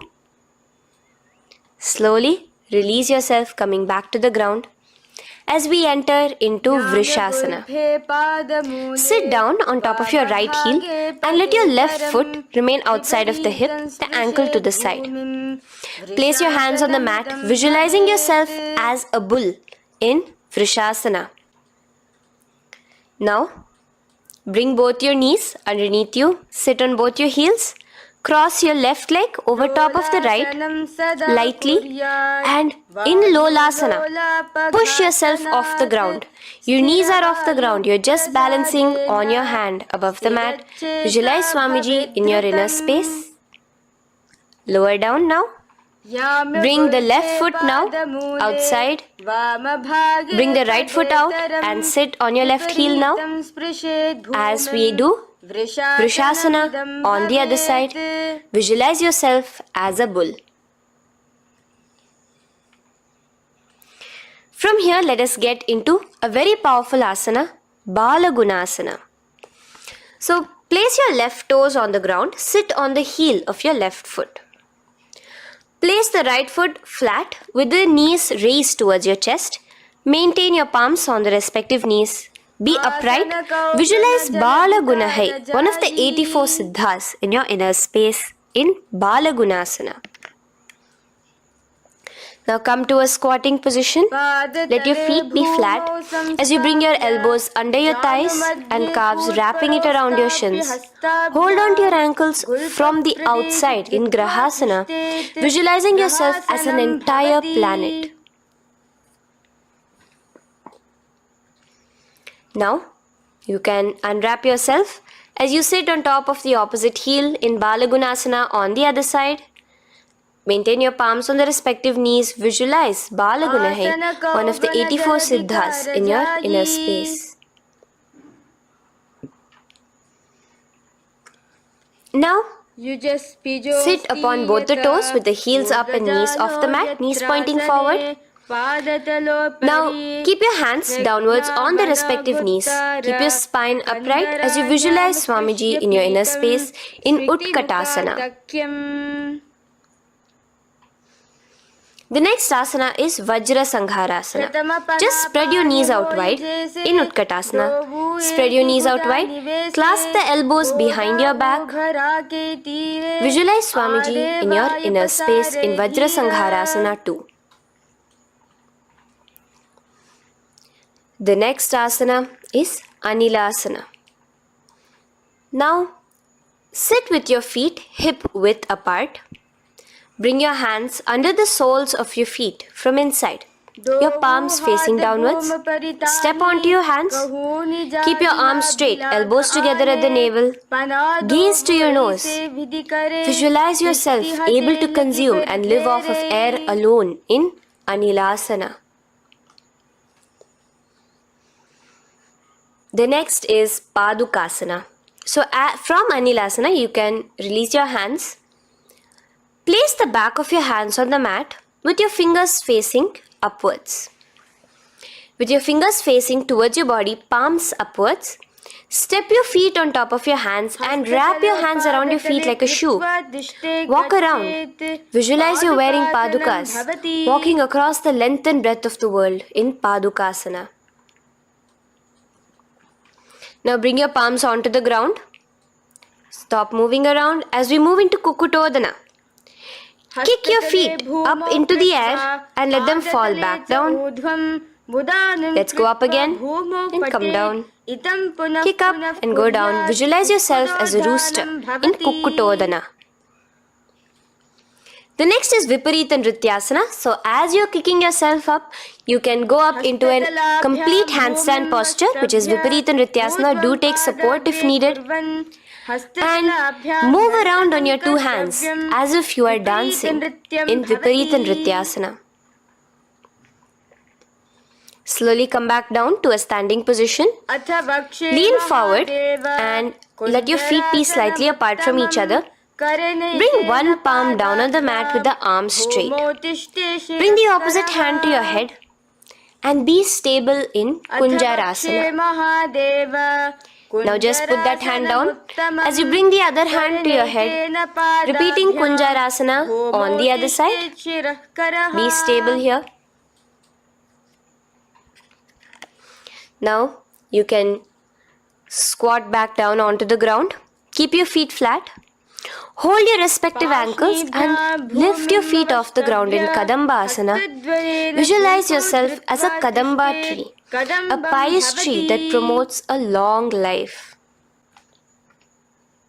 The next asana is Pavana Muktasana. Now sit back down onto the ground, bring your knees towards your chest. Let your hands wrap around your knees, hold it close to your body. Visualize all the excess vata, air, just balancing and releasing in your system in Pavana Muktasana. Now, let us move into Chakorasana. So first stretch your legs out in front of you. Bring one leg behind your head. Now place both hands on the ground and lift your body off the ground while lifting the other leg too, up straight. Visualize yourself as a powerful source of energy. Gaze at your third eye in Chakorasana. Slowly relax back down. Now hold your left toes with the left hand, index and middle fingers. Pull the foot to the left ear. We are entering into Dhanurasana 2. Extend your right leg out, keeping straight. Hold the big toe with your right hand. Visualize yourself as a bow in Dhanurasana 2.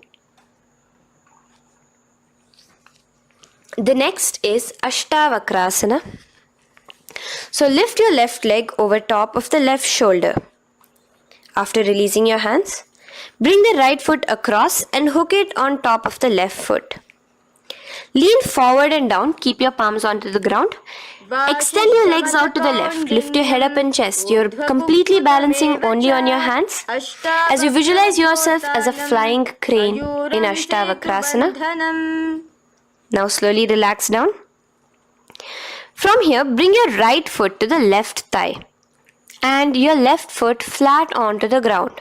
Knees raised up. Have your left shoulder underneath the respective leg and place your hands flat on the ground. Gaze towards your third eye. Visualize you are immortal, able to exist solely from prana alone in Pranasana. From here, moving into Parshva Matsyendrasana. Place your right foot at the root of the left thigh. Then the left leg by the side of the right knee. Hold the left leg by the right hand. Twist your body out. Remain steady here, gazing at the third eye.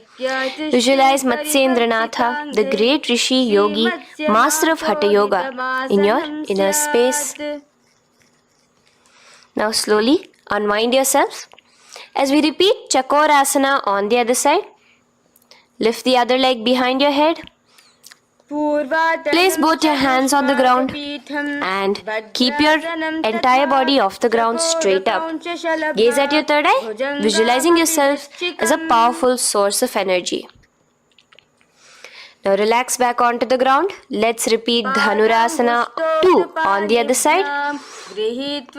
Clasp your respective hands with the feet. Pull one foot back, the other foot extended forward, visualizing yourself as a bow. Release your feet as you cross them over each other, over top the shoulder in Ashtavakrasana on the other side. Raise off the ground. Visualize yourself as a flying crane. The next asana, we'll be repeating Pranasana on the other side. Bring the right foot to the left thigh. Bring your hands onto the ground with the knee raised. Gaze at your third eye, visualizing yourself able to live off just prana, just air alone. And relax as we do Parshva Matsyendrasana on the other side. Twist yourself, visualizing Matsyendranatha, gaze towards your third eye.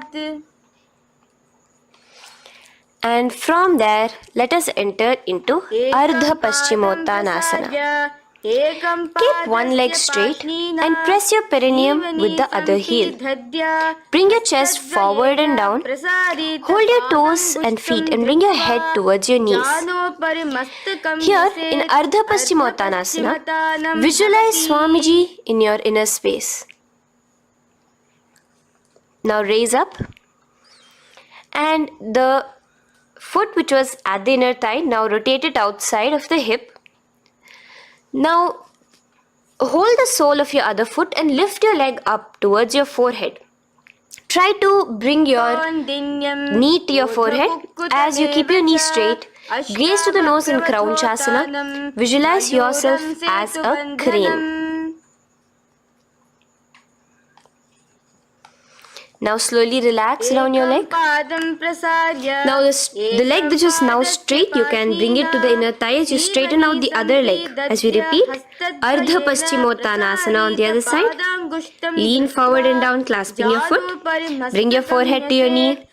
Visualize Swamiji in your inner space. Slowly raise up.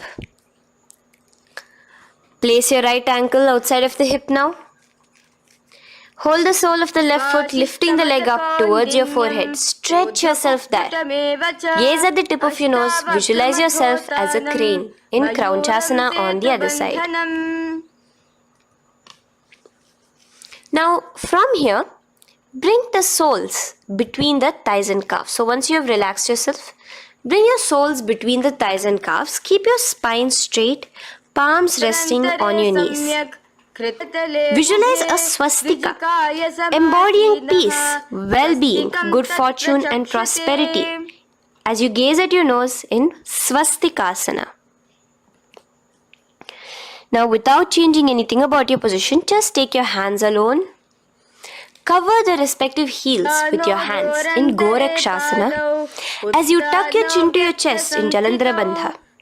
Gaze at your nose. Visualize the great Rishi Gorakhnatha, the founder of the Natha Yoga Hindu order. Now release the Jalandhara Bandha. Continue to keep the Mula Bandha engaged throughout the whole sequence. As you raise one foot to the opposite thigh, bring your hands to your face in the Shanmukhi Mudra, closing your eyes with your index finger, nose with the middle finger, ears with the thumbs. Gaze at your third eye as you meditate on Swamiji himself, the Supreme Pontiff of Hinduism. Now release the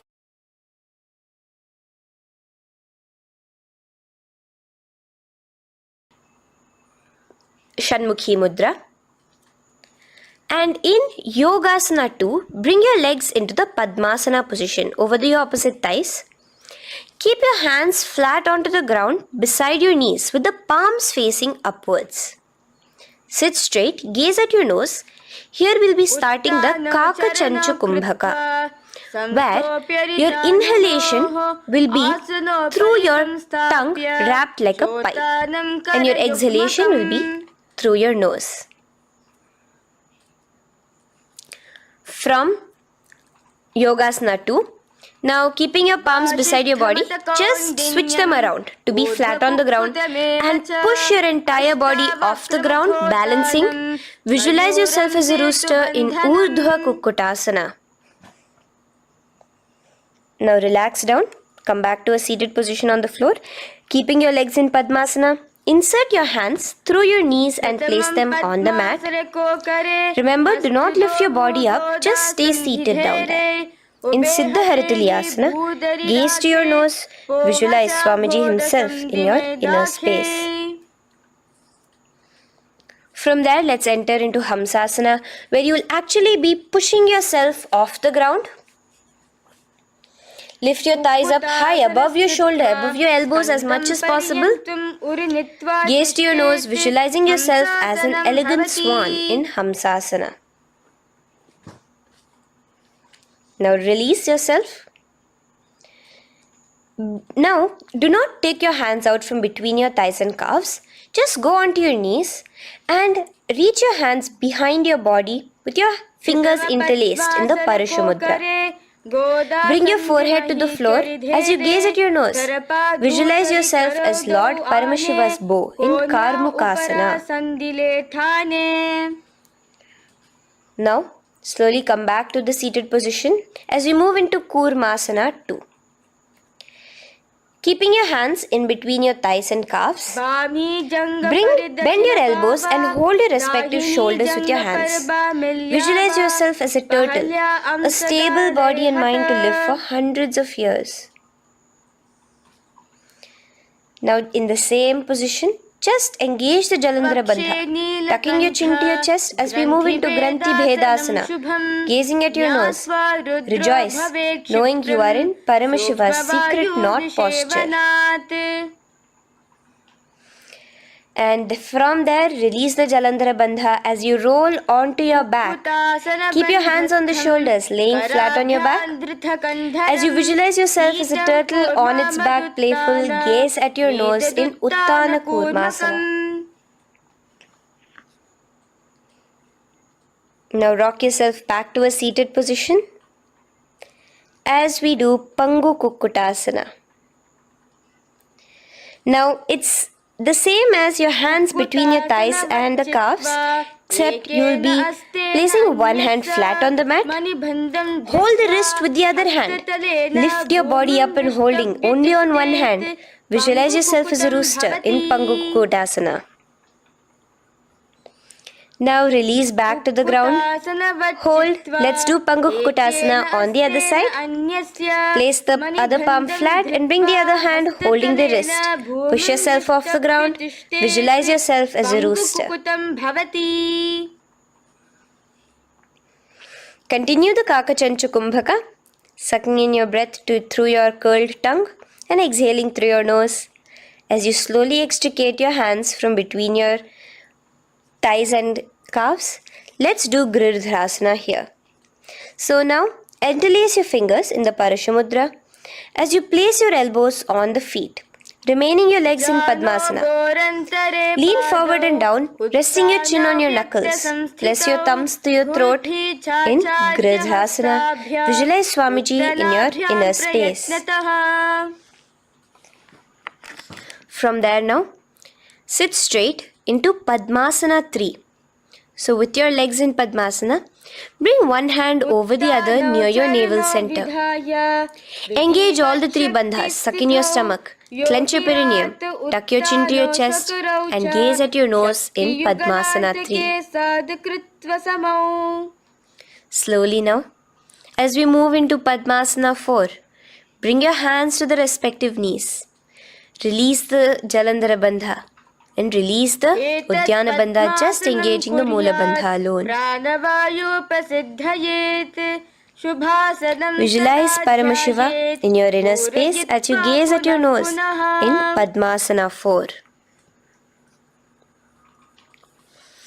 Now we'll be entering into Karmukasana 2. So in the Padmasana position, hook your right hand index and middle finger in the Prana Mudra around the toe. Pull it back while your left hand rests on the knee. Now, as you visualize yourself as Paramashiva's bow, just release your right foot, bring your left hand to the left toe, right toe, and let your right hand be on the right knee.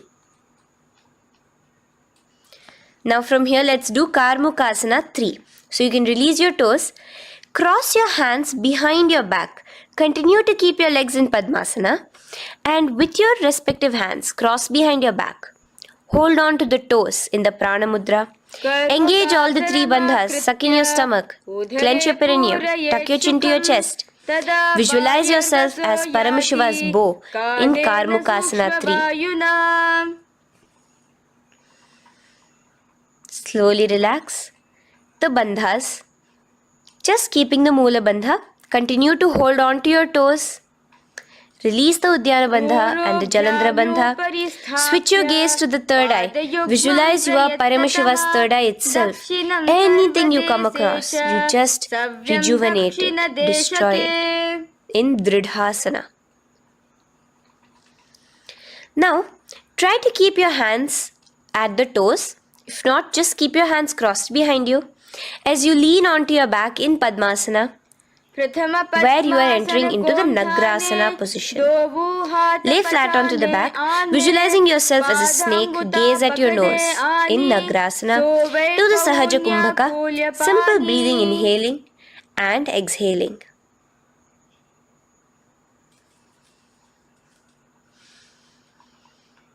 Now bring your knees to your chest. Let your hands wrap around your knees. Slowly uncross your Padmasana and bring your knees to your chest. Bring your hands to the Parashamudra, the fingers interlocked on top of your knees. As you pull your chin up to your knees, visualize yourself as a ball in Kandukasana. Now relax. Bring your feet onto the ground. The knees pointed upwards in Urdhva Pavanasana. As you interlace your fingers, bring the interlaced fingers behind your head. Laying down, gaze at your nose in Urdhva Pavanasana. The next asana is Marakata Pithasana. Now, from behind your head, take your hands out and clasp onto your feet. Just step lightly onto your palms. As you push your hips up into the sky, automatically engaging the Jalandhara Bandha. Visualize yourself as a powerful alpha ape in Marakata Pithasana. In the same position now, bring your hands to your hips as we enter into Uttanashiki Pitakasana. Let your weight rest on your elbows as you stretch your legs out straight. Gaze at the nose. Visualize Swamiji in your inner space. From there, continuing to rest on your elbows, kick your feet up high into the sky in Narakasana. Stretch your palms out behind you, flat on the ground. Balance there. Visualize yourself blissfully traveling through hell unscathed in Narakasana. Bring your hands to your hips now as we move into Tiryanaukasana. Angling your legs down at an angle, visualize yourself as a boat crossing the ocean of samsara in Tiryanaukasana. Now from there, come back straight as we enter into Dhwajasana. Keep your legs up high above your body, your hands stretched out down behind you. As you push yourself up, visualize where Kailasa's flag respected across all nations in Dhwajasana. Hold there for a few seconds and relax now. Flat onto the ground, palms slightly away from your body. Do not move at all in Mritasana. Your body is dead. Visualize that. Visualize the Supreme Pontiff of Hinduism liberating you. Let your awareness travel to all the parts of your body in the Shakti Chalan Mudra as we do Mritasana.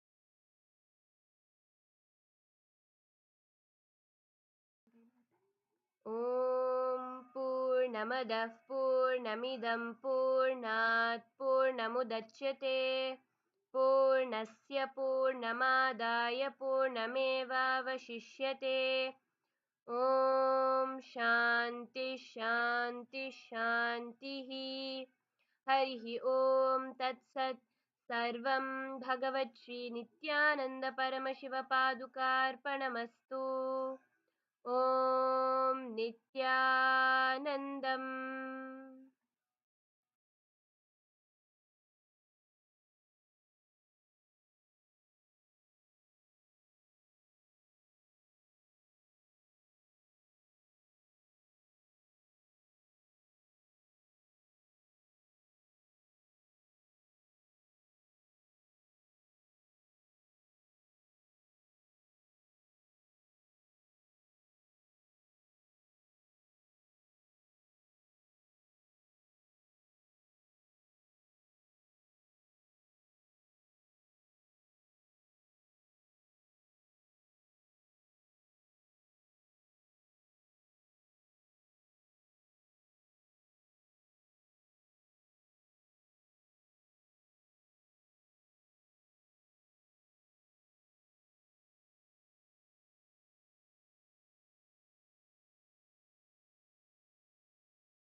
ನಿತ್ಯ ನಾರಾಯಣ ಗೋವಿಂದ ಕೇಶವ, ನಿತ್ಯ ನಾರಾಯಣ ಗೋವಿಂದ ಮಾಧವ, ನಿತ್ಯ ನಾರಾಯಣ ಗೋವಿಂದ ಕೇಶವ, ನಿತ್ಯ ನಾರಾಯಣ ಗೋವಿಂದ ಮಾಧವ, ನಿತ್ಯ ನಾರಾಯಣ ಗೋವಿಂದ ಕೇಶವ, ನಿತ್ಯ ನಾರಾಯಣ ಗೋವಿಂದ ಮಾಧವ, ನಿತ್ಯ ನಾರಾಯಣ ಗೋವಿಂದ ಕೇಶವ.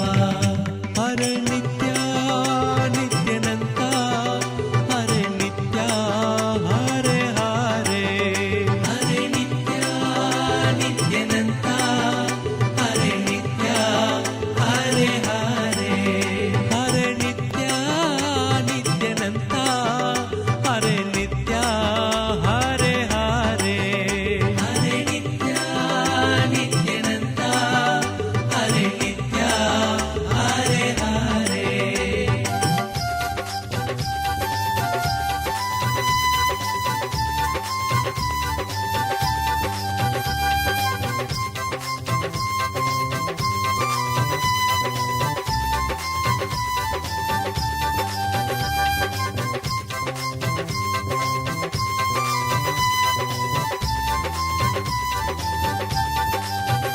ನಿತ್ಯ ನಾರಾಯಣ ಗೋವಿಂದ ಮಾಧವ, ನಿತ್ಯ ನಾರಾಯಣ ಗೋವಿಂದ ಕೇಶವ, ನಿತ್ಯ ನಾರಾಯಣ ಗೋವಿಂದ ಮಾಧವ, ನಿತ್ಯ ನಾರಾಯಣ ಗೋವಿಂದ ಕೇಶವ, ನಿತ್ಯ ನಾರಾಯಣ ಗೋವಿಂದ ಮಾಧವ, ನಿತ್ಯ ನಾರಾಯಣ ಗೋವಿಂದ ಕೇಶವ, ನಿತ್ಯ ನಾರಾಯಣ ಗೋವಿಂದ ಮಾಧವ, ನಿತ್ಯ ನಾರಾಯಣ ಗೋವಿಂದ ಕೇಶವ. ಹರೆ ನಿತ್ಯ ನಿತ್ಯನಂತ ಹರೆ ನಿತ್ಯ ಹರೆ ಹರೆ, ಹರೆ ನಿತ್ಯ ನಿತ್ಯನಂತ ಹರೆ ನಿತ್ಯ ಹರೆ ಹರೆ, ಹರೆ ನಿತ್ಯ ನಿತ್ಯನಂತ ಹರೆ ನಿತ್ಯ ಹರೆ ಹರೆ, ಹರೆ ನಿತ್ಯ ನಿತ್ಯನಂತ ಹರೆ ನಿತ್ಯ ಹರೆ ಹರೆ.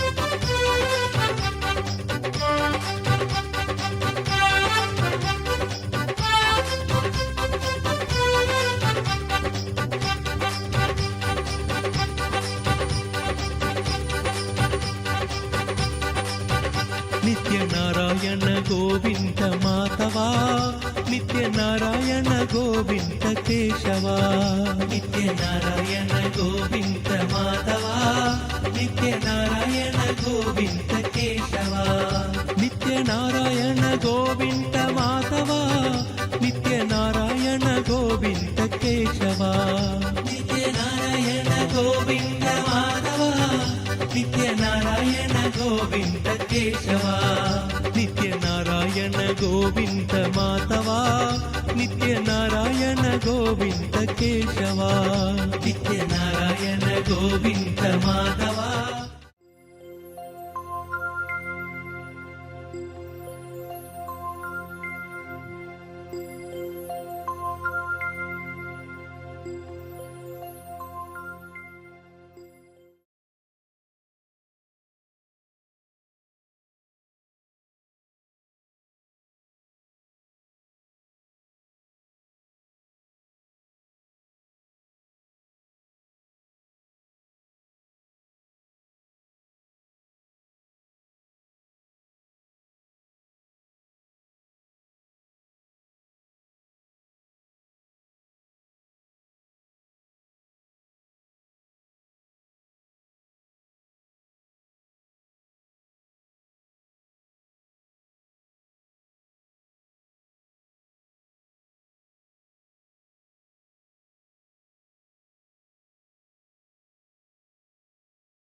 नित्यानन्दं परमसुखदं केवलं ज्ञानमूर्तिं द्वन्द्वातीतं गगनसदृशं सर्वमस्याभिलक्ष्यम् एकं नित्यं विमलमचलं सर्वदी साक्षिभूतं भावातीतं त्रिगुणरहितं सद्गुरुं तं Namami.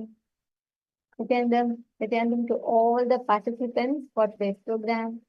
And today's program is going to be centered on how you can experience success in life.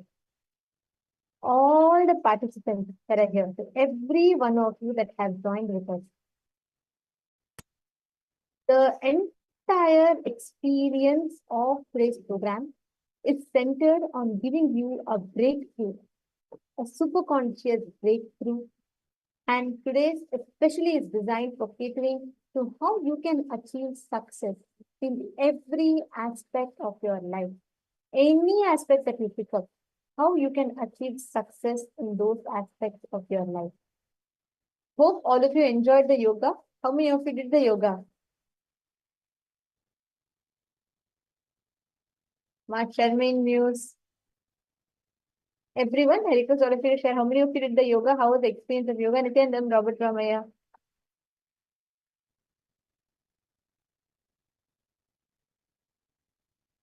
Now, right after yoga, we're going to be starting with manifesting powers.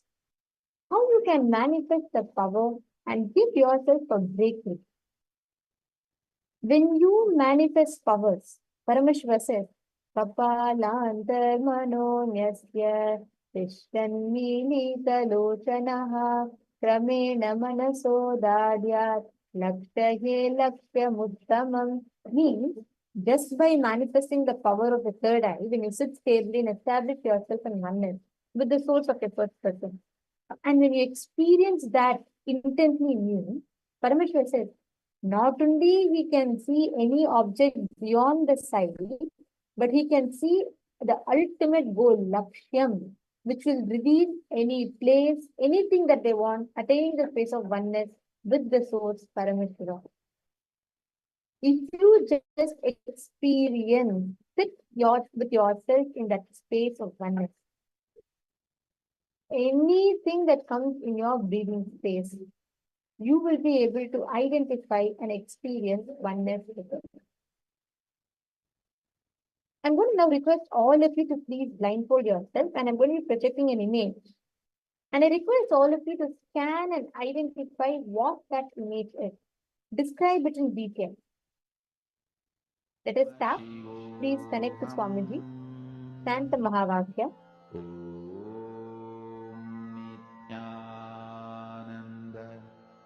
Paramashivoham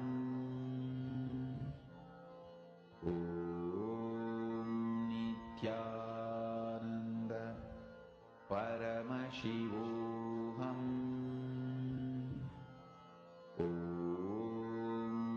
Nityananda Paramashivoham Nityananda Paramashivoham Nityananda Paramashivoham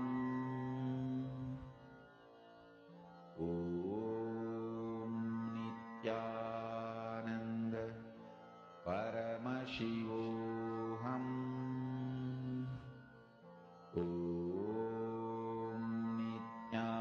Nityananda Paramashivoham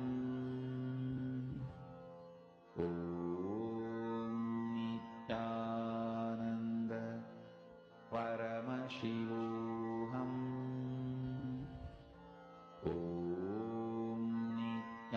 Nityananda Paramashivoham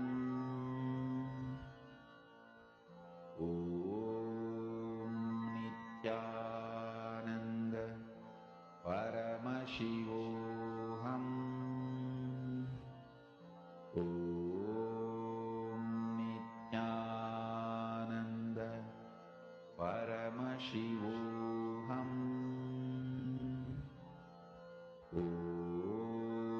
Nityananda Paramashivoham